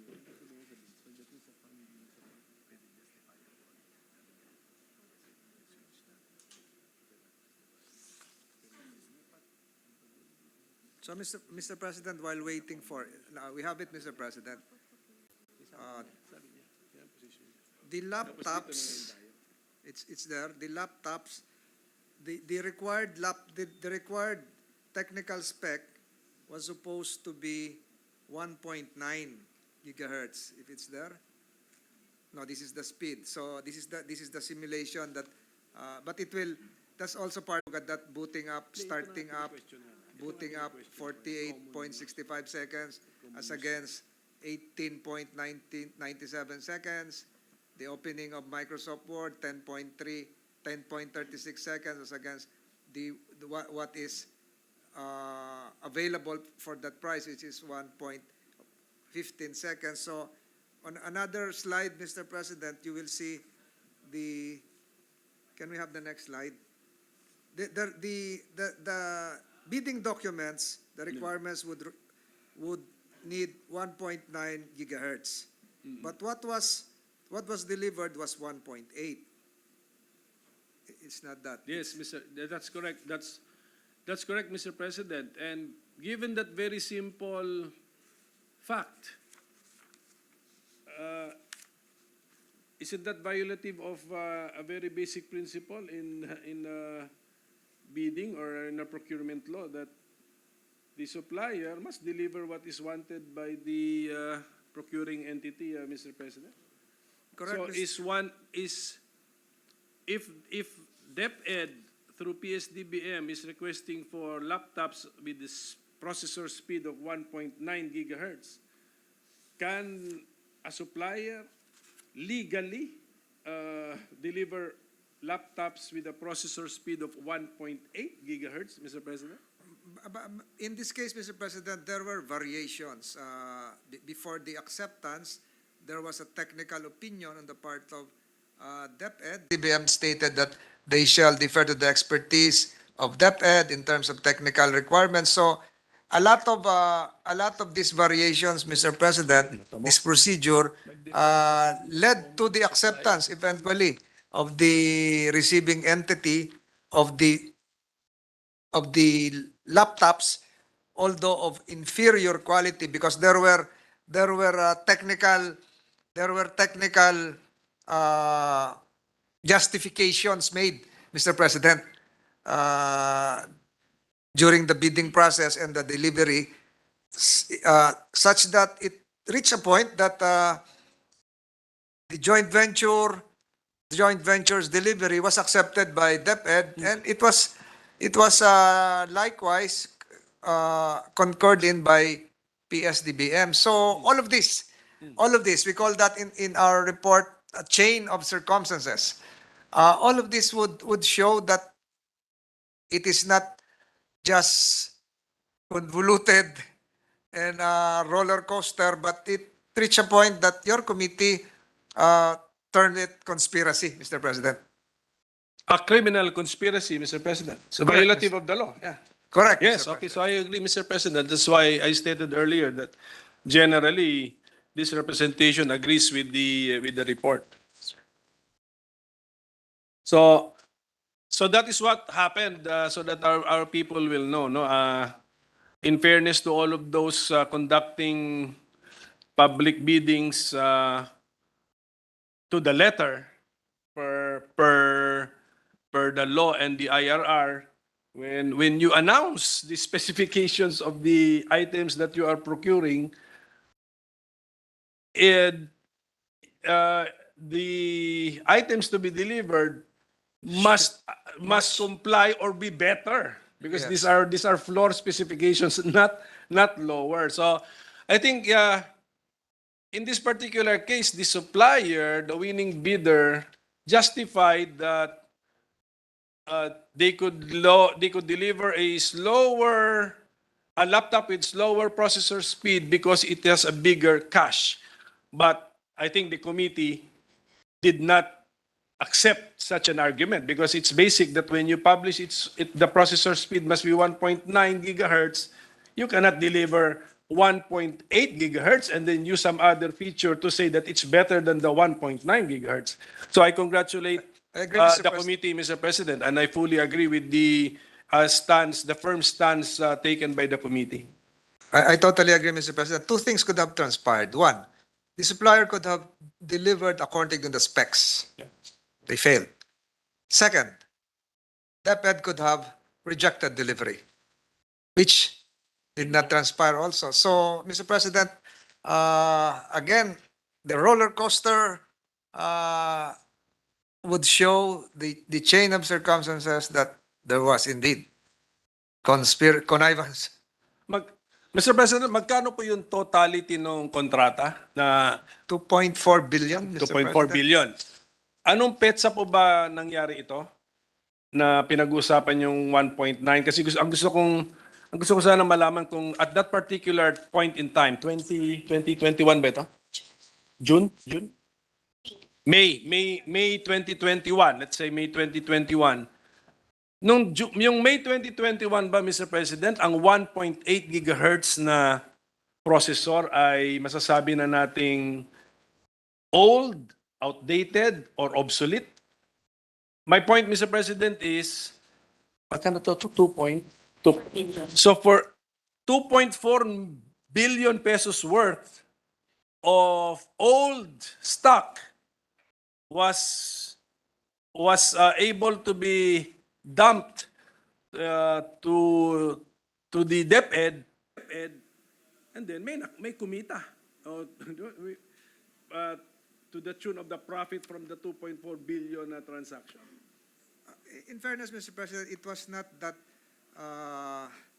archaic during those days. Siguro ngayon, we can consider that as almost obsolete, and if there is a term for computers such as expired, quote unquote, perhaps today it is no longer the top of the line, Mr. President. But then again, Mr. President, what was required is different from what was actually delivered.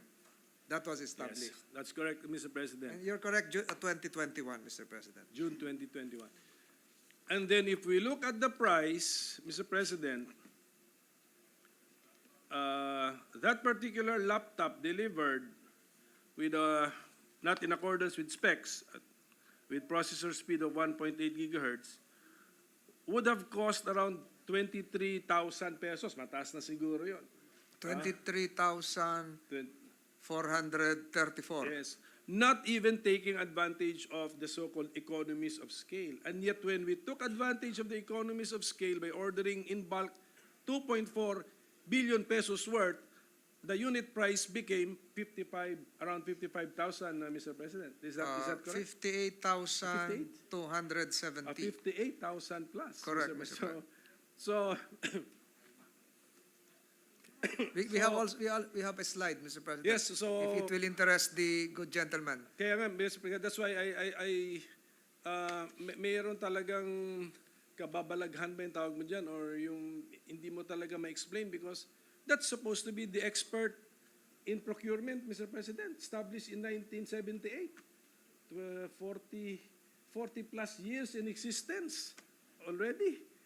You're the Yes, better yes, one yes, when Mr. it comes to President. mathematics. 40 plus years in existence in procuring, 2021, in procuring items, and yet they commit the basic mistake of, number one, accepting non-compliant items. Number two, not being able to take advantage of economies of scale, Mr. President.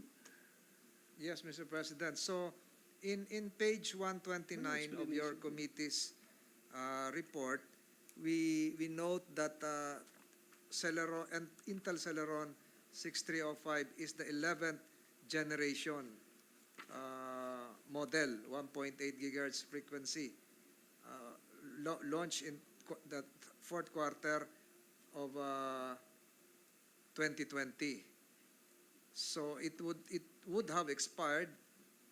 It is only available till the second quarter of 2022, Mr. President. So hindi na po siya updated. You need an upgrade. You need other technical intrusions to upgrade the said laptop, Mr. President.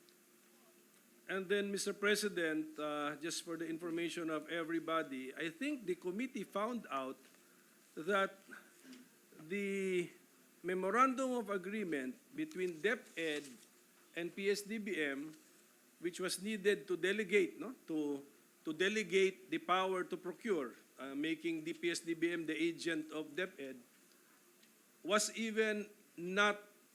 not truly dated, Mr. President. So it was antedated. Did the committee make this finding, Mr. President? You're correct, Mr. President. It took us a hard time to investigate this, including securing a copy of the death certificate of the notary public. So indeed, Mr. President, the MOA was notarized. The MOA was notarized after the death of the notary public.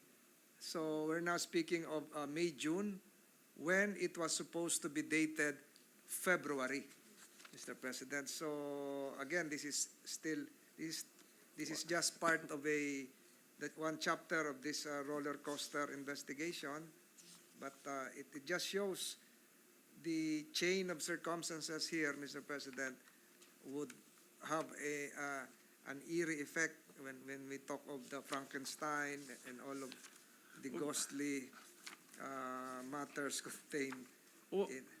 Mr. President, why would two government agencies do this, Mr. President? Go to the extent of antedating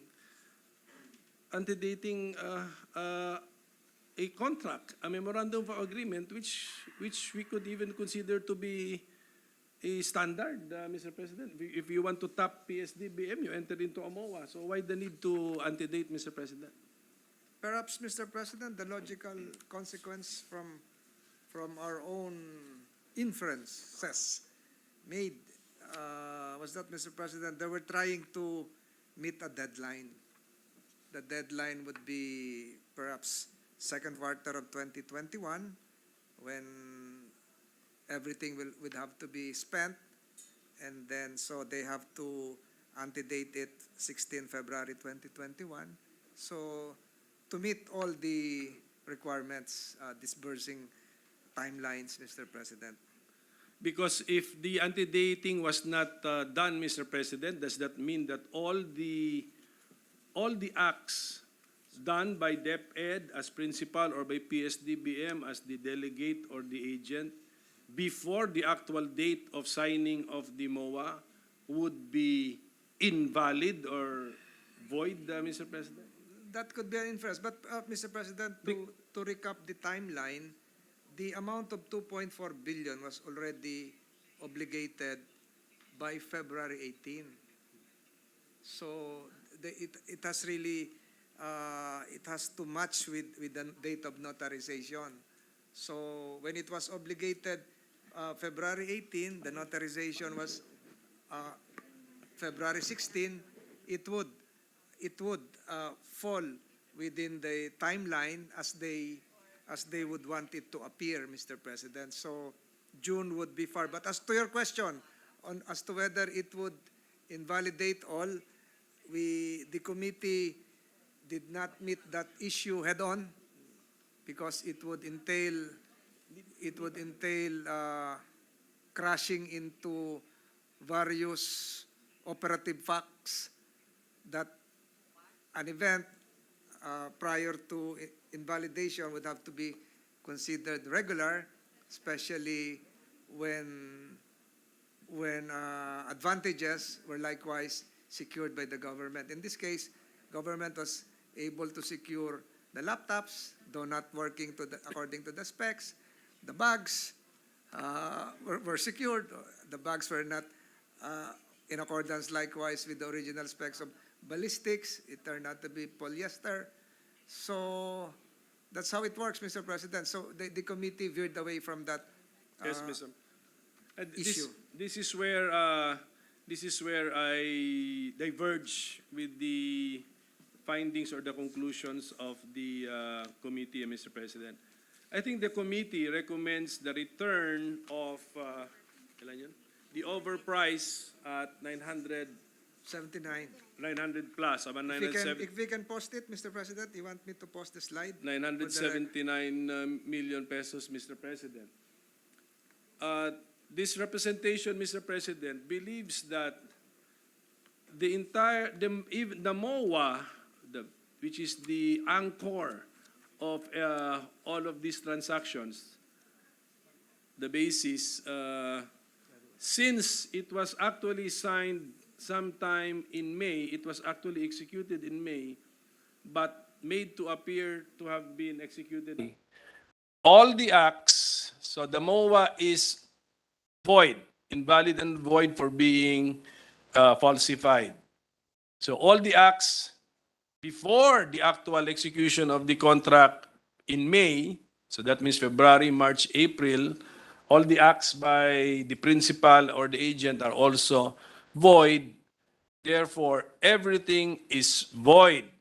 So the position of the undersigned is in a void transaction, void relationship, each party should return what it has received. So in my separate opinion, I'm calling for the return of the entire amount paid by the government through DepEd and BSDBM to the supplier. At the same time, the government has the obligation to return what it has received to the supplier.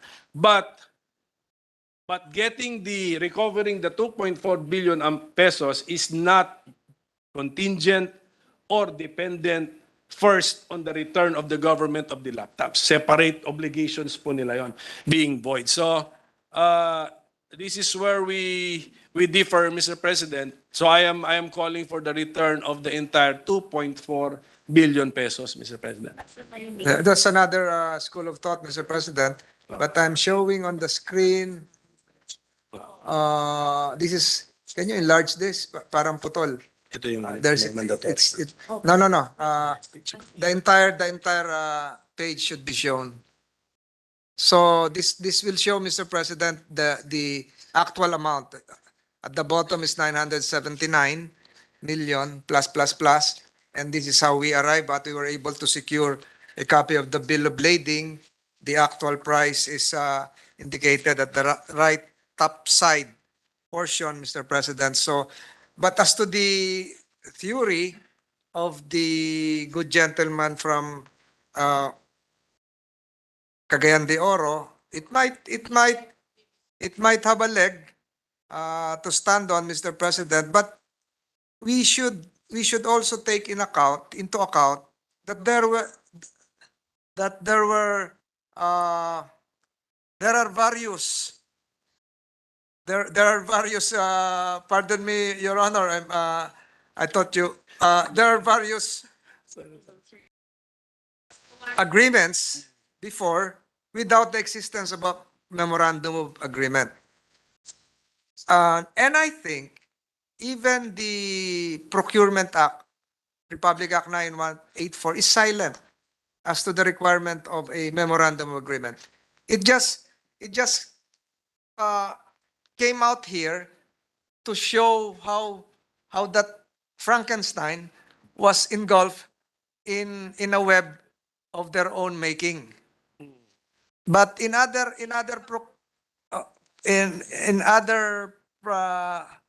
government procurements, Mr. President,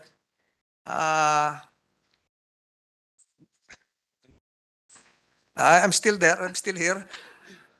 In other procurements, Mr. President, there were no MOAs. I thought you changed your voice, Mr. President. So Thank you, Mr. President. So, in my separate opinion, that was one of the grounds I relied on to take the position that the transaction was void. The transaction with the joint venture supplying the laptops was void.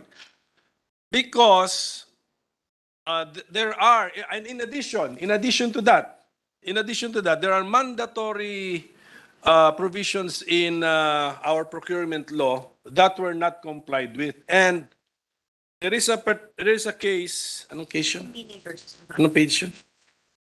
Mr. President, Hakumili versus Abaya, April 22, 2015, where the Supreme Court declared that failure to comply with the mandatory provisions of the procurement law taints the procurement process and renders it null and void. But, Plus, Mr. but again, Mr. President, if I'd be allowed to ask a question to His Honor, Yes. just to enlighten us also. Uh, when was the formally investigation conducted? Kailan ba yun? Ano pa yun eh? Pandemic yun. So we were all online na, Mr. Yes, President. Mr. President. Can we get the 2021? Correct? 2021. When was the formally procurement made? Was that before this laptop deal or after the laptop deal? What do we recall? Yes. Yes. The reason why I'm asking this, Mr. President, is that if I can recall it correctly, I might be wrong. I might be wrong. There are records that can bear us out. During that formally deal, there was no MOA. There was no MOA. There was no MOA then. Correct me if I'm wrong. 42 billion.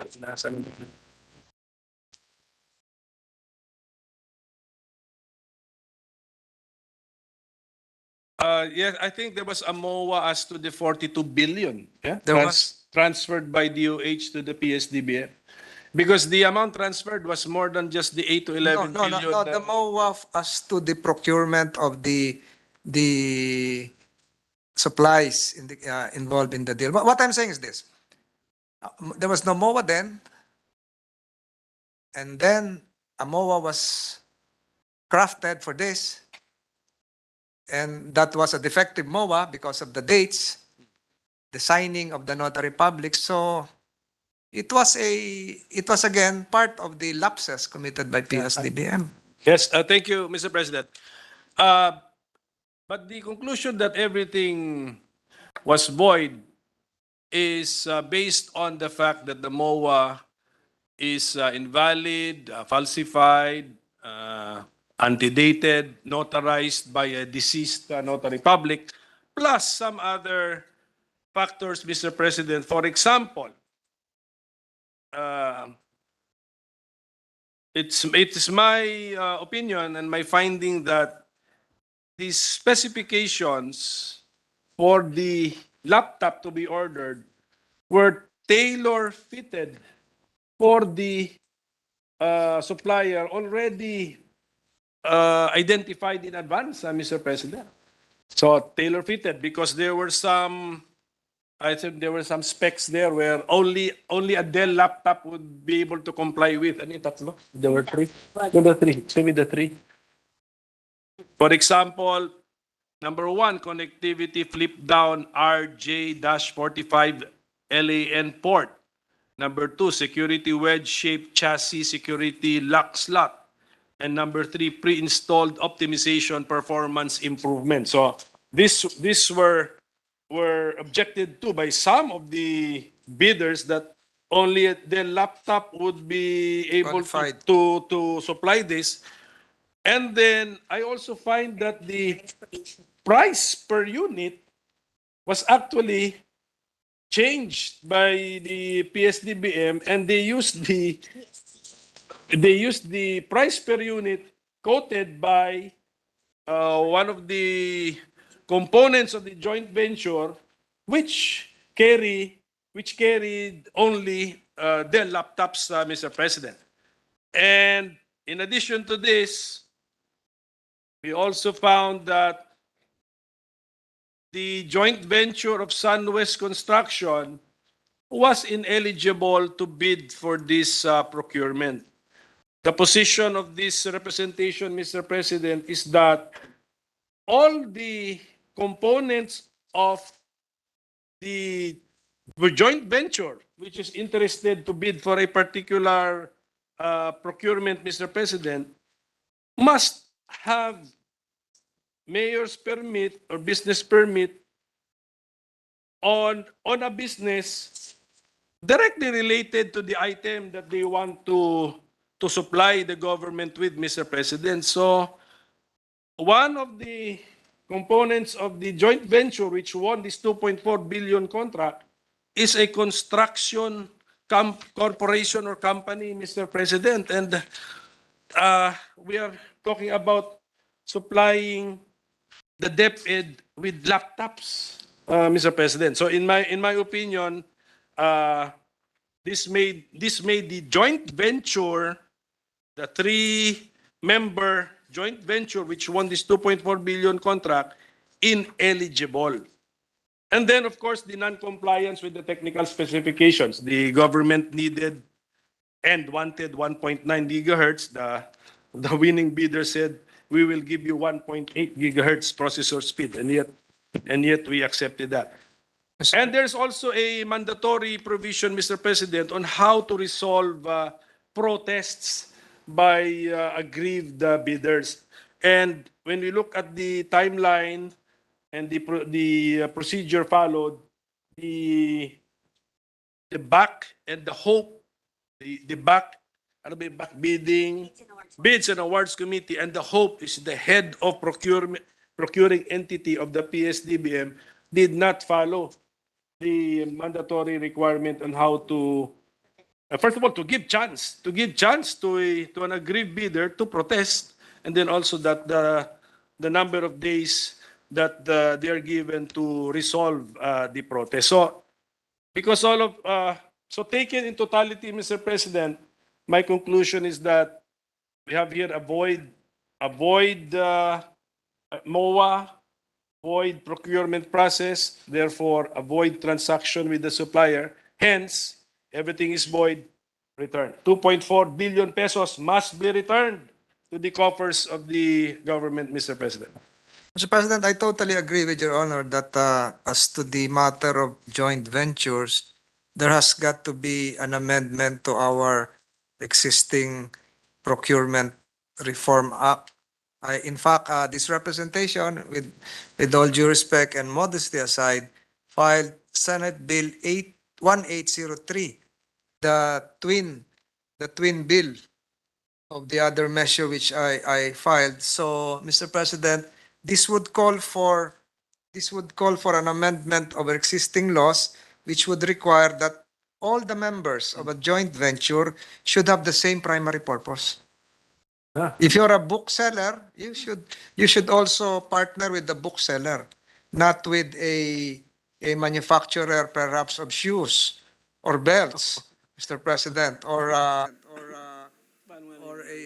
supplier of tofu, Mr. President, to make it more extreme. So, Mr. President, my proposed measure is that the primary purpose of each member of the joint venture must be similar or related to the requirement of the project to be bidded out.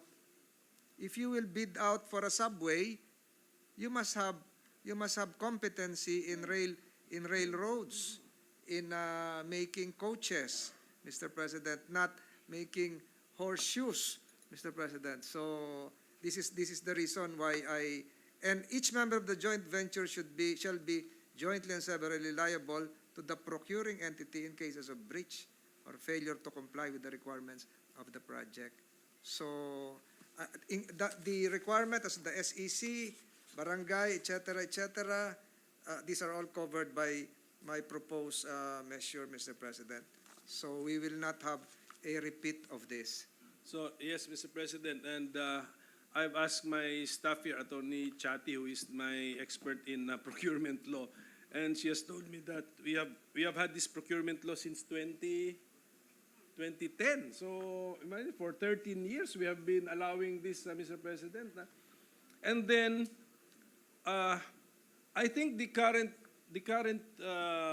regime now is we allow joint ventures which are not registered with the SEC to also participate in billion peso biddings, Mr. President. And then, I think in this particular case, one of the executives of one of the partners in the JV did not even know where the office of the JV was, Mr. President. Where the main office of their joint venture was, Mr. President, and they're participating in a 2.4 billion peso bidding, Mr. President. Is that correct, Mr. I President? think Did we? it came out during one of the hearings that he got confused. He could not recall the exact office address. But Mr. President, for the measure that this representation filed, the corporate joint venture will have to be licensed by the SEC Ayan, I agree, and Mr. registered with the BIR and the LGU for taxation purposes. I agree, Mr. President. I also made that point in my separate opinion. So we converge on that particular matter, Mr. President. So ganun po ang nangyayari po rito. Ang lalaki ng halagang ang involved, billions of pesos ang bidding. Hindi natin alam kung seryoso yung joint venture kasi number one, hindi naman sila registered sa SEC. Meron lang silang mga MOA rin na pinirmahan. Ngayon, we do not know kung antedated yan o hindi. Basta may MOA silang pinipirmahan. And then, hindi klaro who's in charge. Who among the three components of the joint venture is in charge? O who will be liable in case magkabulilyaso? Where is the office? Walang may alam.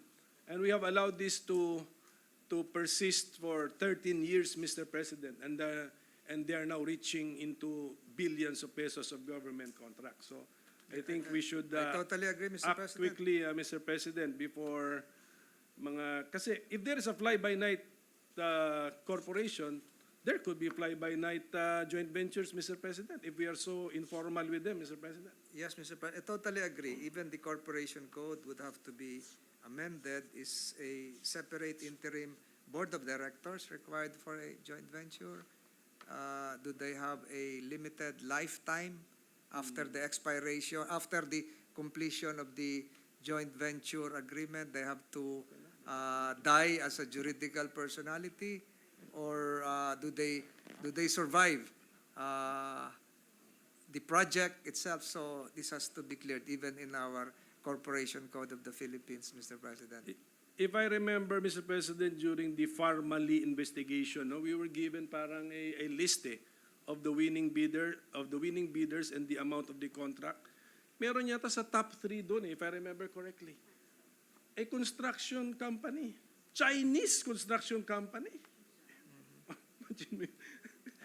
PPE. The contracts are about PPEs, Mr. President.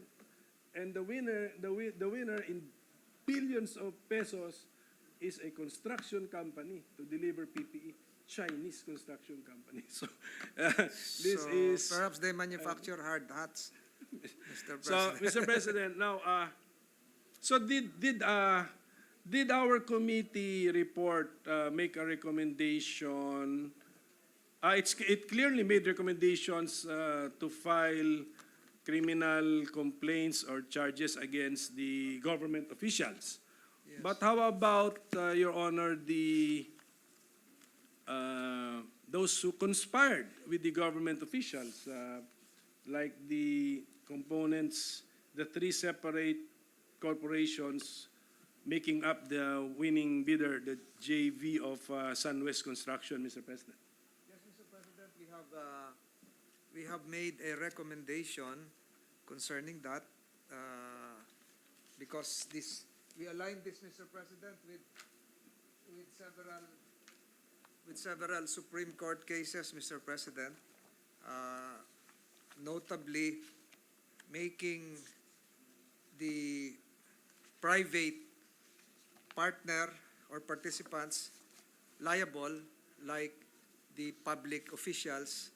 So, Mr. President, you will find in our committee report, I cannot find my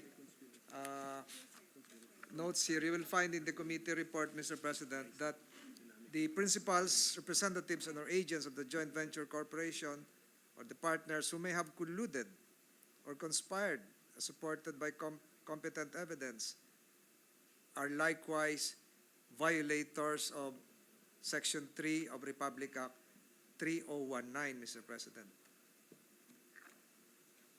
So, Mr. President, if your answer is whether they should likewise be held liable? Yes, Mr. President. The report, Mr. President, names the government officials. Did Yes. we attempt to name the private personalities, Mr. President? The names of the private personalities were not named because we are talking here of joint ventures, Mr. President. And joint ventures would entail three juridical personalities having their own meeting of the minds, Mr. President, separate and distinct from the members of the board or the incorporators, Mr. President. So, Mr. President, we did not mention the officers or the board of directors, but Mr. President, the corporations were named, Mr. President. You have SunWest, LDA, LDDA, and VST, VST, Mr. President. So, Mr. President, it is now for the Ombudsman or the Sandigan Bayan or whatever entity would be prosecuting this to really delve on the identity piercing the veil of corporate fiction of the three partners comprising the joint venture, Mr. President.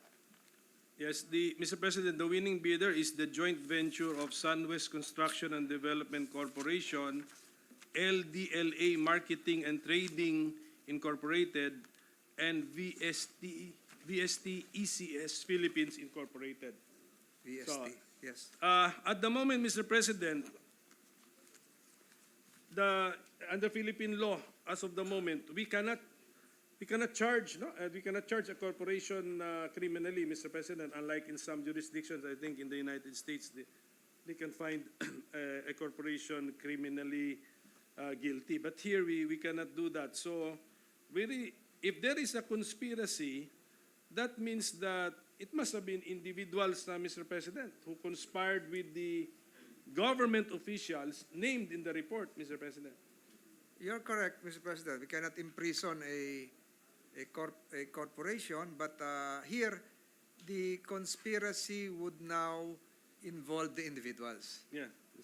Just as the PSDBM as a unit cannot be acting as a conspirator, but the various officials of that unit, the same is true with the former DepEd administration. You cannot imprison DepEd, but you can imprison officials functioning under the DepEd umbrella. Conspiracy, Mr. President, if you would be blunt in asking us, was it established? Yes. How deep was the conspiracy? It was, although conspiracy is not presumed, your committee was able to prove that the conscious design to commit an offense was there. Because again, as I've mentioned, the chain of circumstances, if I can repeat it over and over again, there were events that would really show how this was committed, Mr. President. So thank you for that, Mr. President. I think it's clear that there was a conspiracy, and the conspiracy was not only between and among government officials, but government officials named in the report plus private individuals who were not named in the report. So ipaubaya na po natin sa Ombudsman to identify the personalities in the private sector, Mr. President. But that is the conspiracy, Mr. President. No? It's between the government officials and private entities, private individuals, Mr. President. You're correct, Mr. President. Okay. And then in other jurisdictions, Mr. President, they do not, although they can criminally find the corporation guilty, they do not imprison the corporation, but they fine the corporation, and maybe in some jurisdictions, they cause the dissolution Correct. of the corporation. So, pag-aralan po natin yan. Maybe we can also now, it's a good concept, Mr. President, that we also penalize the corporation criminally in the sense that. So dissolution probably might be, you're correct, dissolution as a way of punishment under the Corporation Code. But the problem, Mr. President, is even if we dissolve the corporation, the incorporators can still form another corporation and venture into another But we, felony. yes, Mr. President, we do not stop at criminally holding to account the corporation. We also criminally hold to account those who acted because an entity, a juridical entity can only act through human beings, Yes. Mr. President. So, with that, Mr. President, my separate opinion raises another issue of the conflict of interest, which might be present in this case, but since the fact-finding capability would be with the office of the Ombudsman and some other investigative body, I would just request them, Mr. President, to also pursue this concept and then just follow the evidence. If there is a conflict of interest, then file the case. If none, then we will not force it, Mr. President. Yes, I totally agree, Mr. President. But I reiterate, your committee has done its job, again, with the support of the minority. Had it not been for the support and the active participation of the minority, we would not have ended it, I can proudly say, conclusively, Mr. President. So thank you, Mr. President. Thank you, Mr. Chairman. And once again, let me congratulate our chairman for handling the investigation imaginatively and efficiently and coming out with a comprehensive report which generally I agree with just a little divergence in some topics, Mr. President, as we have already discussed. So thank you for the time that you've given me, Mr. Chairman. Thank you, Mr. President. So Thank you again to the good minority leader and the members, the other member of the minority. I will terminate my interpellation, Mr. President. Thank you. Thank you very much, Sir Minority Floor Leader. Majority Leader. Session suspended.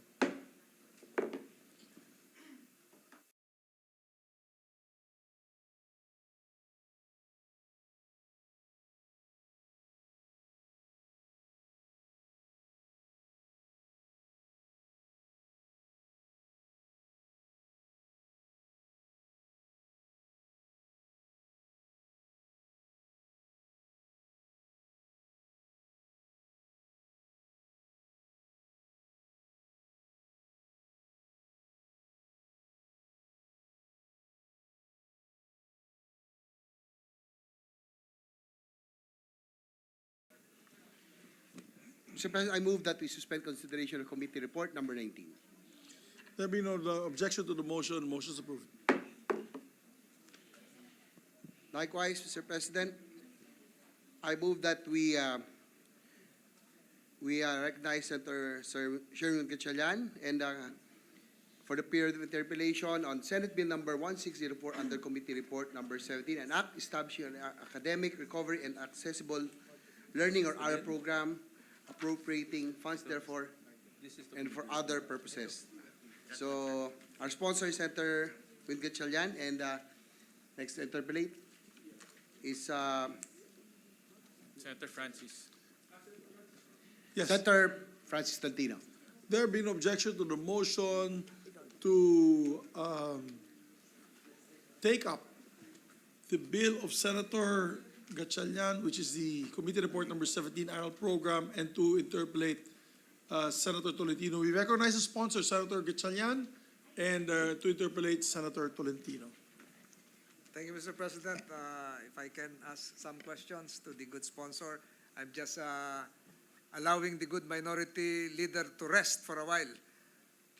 So, Mr. President. Yes, Mr. President, I'm more than willing to receive some question, and I admire the stamina of Senator Francis after a 2-hour interpellation on his sponsorship on the laptop, which I participated also quite heavily during the investigation. Yes, again, Mr. President, I thank the good sponsor for being very active during that laptop deal investigation. Mr. President, just some questions. I am supportive of this ARAL program. I I just came to realize that the depth of the problem is, this problem is so serious that 2 years might probably be not sufficient to recover what we lost. Mr. President,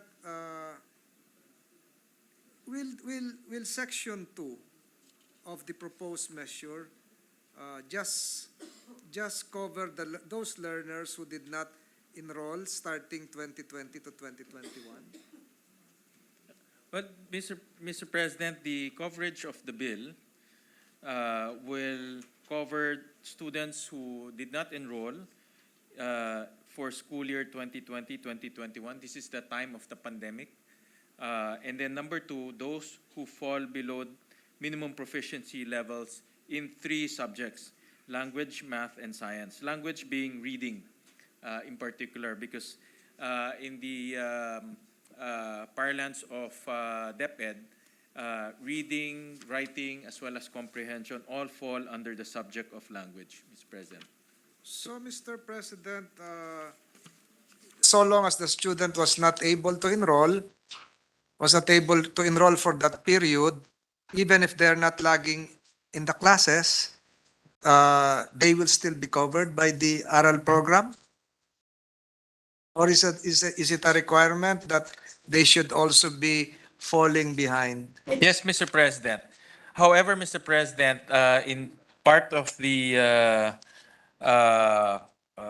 objectives, let me just go to part of the objectives of the ARAL program is to also come up with an assessment. So, for example, to put it simply, if you did not enroll during school year 2020-2021, which is the time of the pandemic, you will be assessed. DepEd will come up with their own assessment program, and if they see that you are having problems with those 3 subjects that we identified, you will be enrolled in this ARAL program. Mr. President, I vividly recall during the days of President George W. Bush, his pilot program is No One Left Behind. Is this similar to the measure? Yes, it's similar in a sense, Mr. President, that this is in the context of the pandemic. Just to recall, I showed during the last interpellation that almost 95% of our children cannot read or comprehend a simple story. Those are aged 10-year-olds. So because of that, Mr. President, because of that context, we need to have a massive intervention program so that our kids can catch up and be at par with their same age group students, Mr. President. Thank you, Mr. President. Perhaps another question that I can ask, Mr. President. And we as adults are familiar with this. During the early hours of our ROTC hearing this morning, and I think Your Honor was there. Yes, Mr. President. Your I'm Honor always was there, no absent. Yes. Senator Gatchalian was always seen attending. So, Mr. President, we are aware of some programs. I proposed early this morning that there be an executive ROTC program, a short-term ROTC program for those who want to fast-track their ROTC program, just in case it is approved, and at the same time cope up with their academic studies. So in this case, Mr. President, I am now toying with the idea, if Your Honor will agree, can there be an executive ARAL program? Meaning to say we don't have to use the entire weekdays, weekend program, and then just shorten this so that the kids would be back to normal in terms of their studies, but at the same time, monitoring and evaluating how they fared, Mr. President. Yes, Mr. President, that is actually a possibility. That's why it's very important to point out, Mr. President, that the ARAL program is learner-centered. because based on our consultation with the experts during the hearing, that we cannot come up with a one-size-fits-all program for all our learners, especially in the Philippine context. We have close to about 23 million learners. So suggested that it should be based on what the learner needs. And not all learners are the same. Some of the learners can be fast learners, meaning they can enroll in some form of executive program so they can catch up faster. Some of them will probably need more time and longer periods. So that's why in section 4, letter B, we emphasize here that it's a learner-centered approach. So the determination of what the learner needs, how the learner should be taught in terms of intervention, all of this should be taken into consideration before coming up with a program specifically for that learner. So, Mr. President, perhaps during the period of amendments, the good sponsor might accept an abbreviated summer aral program, an executive aral program. So this will also lessen the expenses and then perhaps motivate the students to go on their usual curriculum, Mr. President. Yes, Mr. President. In fact, I mentioned during the last interpellation also that in Valenzuela, we have a similar program. We call it summer reading camp. No? And it runs for about 20 to 30 days, depending on the learner requirement also. But in short, that reading camp is a abbreviated ARAL program wherein we required the student to participate in that reading camp for a short period of time, meaning 20 days to about 30 days, instead of making the student come every Saturday or going to class after school or going to the intervention program after school. So in a way, it's the same intervention, but applied during summer and shorter in terms of duration. Totally agree, Mr. President. Mr. President, I'd like to cite a study made in 2019, prior to the pandemic, Mr. President. The study was made by Totally Awesome. It is a Singapore-based kids digital company. 8 out of 10 of every Filipino children, this was before the pandemic, would rather have internet access over television.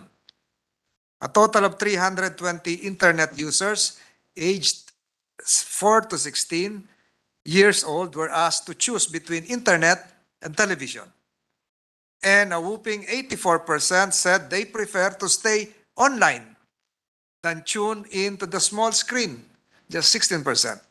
The study also noted that kids spend an average of 82 hours a month online. That was before the pandemic, Your Honor. Perhaps during the pandemic, all the kids learned how to play mobile games. Netflix watching was the usual pastime. So, Mr. President, I agree, and perhaps this should be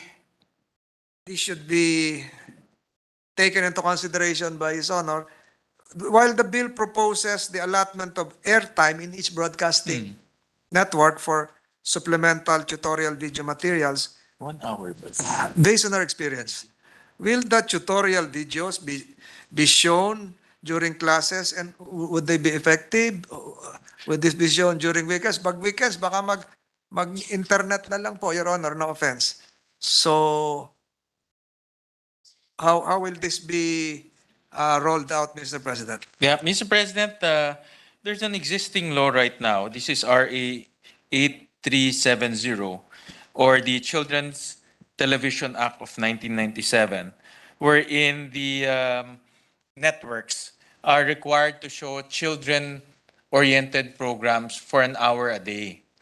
And the law is not is silent on when that 1 hour a day will happen. So this needs to be revisited, admittedly, Mr. President, because That 1 hour a day can happen early in the morning, can happen late at night. But the philosophy there is that network should contribute also to the well-being of the child or to the well-being of our children by showing children-oriented programs. Now, whether it's effective, its efficacy, that has yet to be determined. But what we want in this bill is to ride on all forms of access to the child. Meaning, since this is already being implemented through this law, RA 8370, we want to ride on the oral program to that airtime or to that law, Mr. President. I agree, Mr. President, relative to the existence of the law. But coming from that 2-hour interpellation by the minority leader on laptops, Mr. President, this representation is now toying about the idea of why not just have the tutorial classes supervised by the teachers, the television classes supervised by the teachers in utilizing DepEd school hours, Mr. President, so that the students will be properly supervised. There will be no longer excuses in terms of electricity, connectivity, etc., and they can easily be monitored. So will that be an acceptable? Perhaps that can be an amendment to the law Your Honor just cited, or will that be conducive to the learning attitude of the learners right now, considering the study I just mentioned that 8 out of 10 would rather have internet access, and internet access would lead to games, Yeah. computer games, not your learning modules, Mr. President. Yes. In a perfect world, Mr. President, the best modality will be internet, because internet, you can control the pace, you can rewind it, it can be asynchronous. However, taking note from the pandemic, only less than 10% of our of our learners had access to the internet. No, hindi, yung SLM. SLM. Hold on, let me just, there. I'll just slow here, Mr. President, on the screen. 98% of our learners use the modules as a mode of learning, meaning only 2% used online learning. And this is primarily because of the access to internet. Even though they have access to internet, it can be spotty. Cost is also a factor. So that's why 98% of our learners chose the self-learning modules. Unfortunately, the self-learning modules are not as effective. There's a study by the World Bank, slide 5, and this is actually a very important slide, Mr. President. The younger you are, the less likelihood of you learning from the self-learning modules. The independent learners, yes, the independent meaning the older kids, actually learn from the modules, but the younger ones, because they need guidance, they need people who can help them throughout the modules. On the average, they only learn 20 to 30% of what they should be learning. So in other words, Mr. President, yes, in the perfect world, internet will be the best modality. However, in our setting, internet is not as widely prevalent in our country, especially for our learners, Mr. President. So that's why in the bill we used all forms. TV is one, and we just capitalize on the existing law so that this program can be rolled out using TV networks, Mr. President. But I agree with the gentleman from Cavite that internet still remains to be the best modality for learning, especially for interventions like the oral program. Thank you, Mr. President. Just one last item perhaps, Mr. President. Alam niyo po, Mr. President, nung nakaraang 2.5 years, ang nagtuturo po sa bahay, yung ate, yung nanay, pakatapos mamalengke at maglaba. Ang nagtuturo po sa probinsya, yung magulang, Yeah. Mr. President. Hindi naman natin masasabi, Mr. President, that because of the lack, perhaps, of teaching qualifications of the parents or the teachers or the mothers or the ates or the lolas, wala silang naitulong. Malaki po na itulong nila, Mr. President. Although there is now a perceived lag, mathematics, reading, etc., we cannot discount, we should not discount the role played by the mothers and the lolas in the provincias. Ito po mga kababaihan ito, ginawa nila kahit maglalaba, mamamlansya muna, nagtuturo muna. Kahit hindi nila naintindihan yung ituturo nila. So we should honor the mothers, the ates, the lolas, for a job well done, Mr. President. May mga picture nga ako nakita na nagluluto, tapos pagkatapos magprito, magtuturo sa mga probinsya. And you talk of several provinces, Agusan, kahit po sa Northern Luzon. So, dapat po pasalamatan natin sila, Mr. President. The reason why I'm saying that, Mr. President, is that your bill mentions para-teachers. Para-teachers to help the teachers. What I'm thinking of, Mr. President, if you will permit, is that we also involve the parents. Kahit po hindi sila nakapag-aral, there are existing PTAs, Mr. President. Parent Teachers Association. They are working vibrant, and that was the first group organization established after the institutionalization, revitalization of the face-to-face classes. So siguro po, Mr. President, if Your Honor will apply, will accept during the period of amendments, if the PTA can be involved, Mr. President, because I have studies here, Mr. President. This is Adapon, Manila, circa 2022. It revealed that involving parents and other stakeholders in planning and conducting activities would be suitable for the students' readiness level and improvement of physical conditions, etc., etc., Mr. President. Hindi ho kaya isama natin tong PTA na maging para-teachers din para ma-involve po sila, Mr. President, considering that your Section 17 involved parental involvement, mentioned something about parental involvement. My proposal, Mr. President, if you will allow, qualified PTA members should likewise form part of this endeavor, Mr. President. I agree, Mr. President. In fact, I have a personal experience. During the pandemic, a lot of our younger kids, kids in grade 1, grade 2, grade 3, they had problems in terms of using the self-learning modules to learn.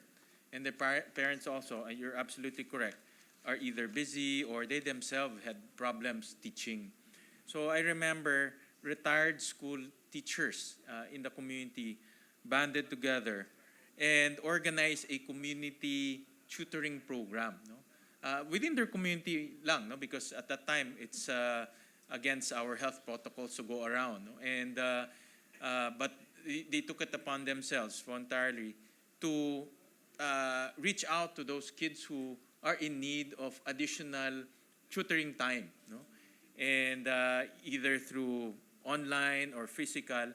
But these retired teachers, who are parents and grandparents themselves, actually voluntarily went around the communities to help kids who needed additional help. So that is a welcome suggestion, Mr. President, and during the period of amendments, we can make that more pronounced in the bill, Mr. President. Thank you, Mr. President.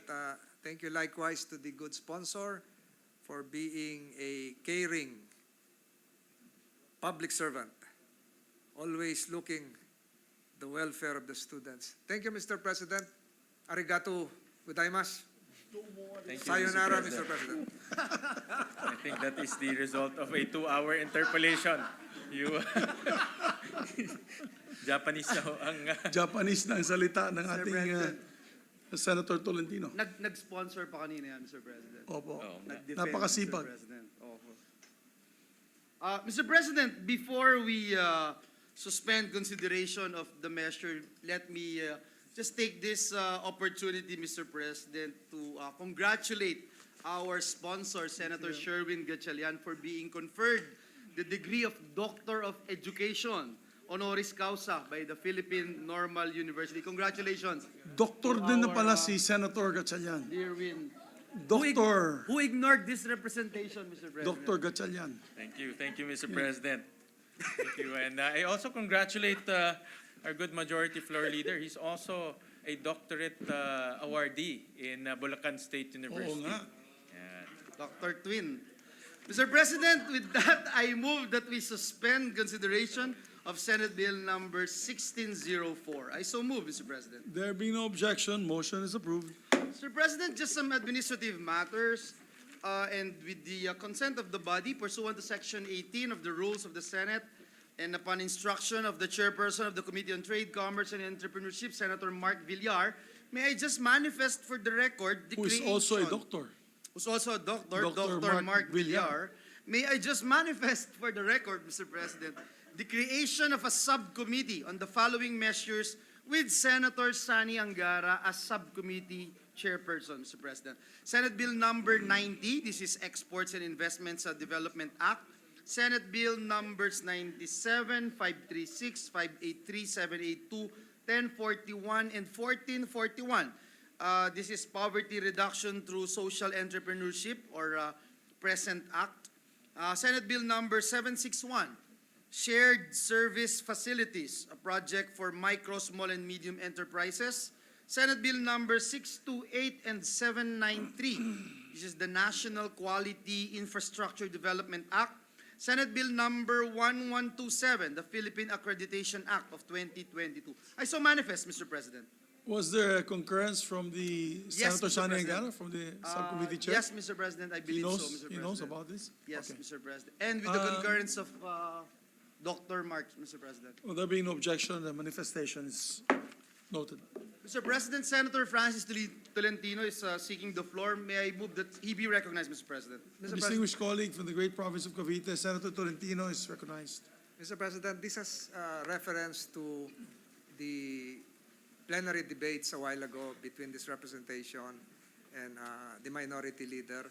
I mentioned a while ago that Senate Bill 1802, calling for the abolition of the PSDBM, was referred to the Civil Service and Government Reorganization Committee, Mr. President. Apparently, I was wrong. It was referred to another committee, the Committee on Finance. Mr. President, I am now moving that it be referred to the appropriate government committee, the Committee on Civil Service and Government Reorganization, Mr. President. What was the bill again? I'm sorry.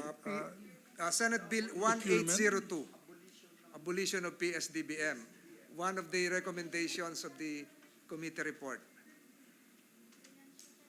Can we refer it first to the Committee on Rules to be acted upon Committee on Rules. tomorrow? Yes, Thank so you, that, Mr. President. Our majority leader can study Yes, it. yes, further. Mr. President. Thank you, Mr. President. I thank the distinguished gentleman from Cavite, and he agrees, Mr. President, that it should be referred to the Committee on Rules for further study. Thank you, so Mr. be it. President.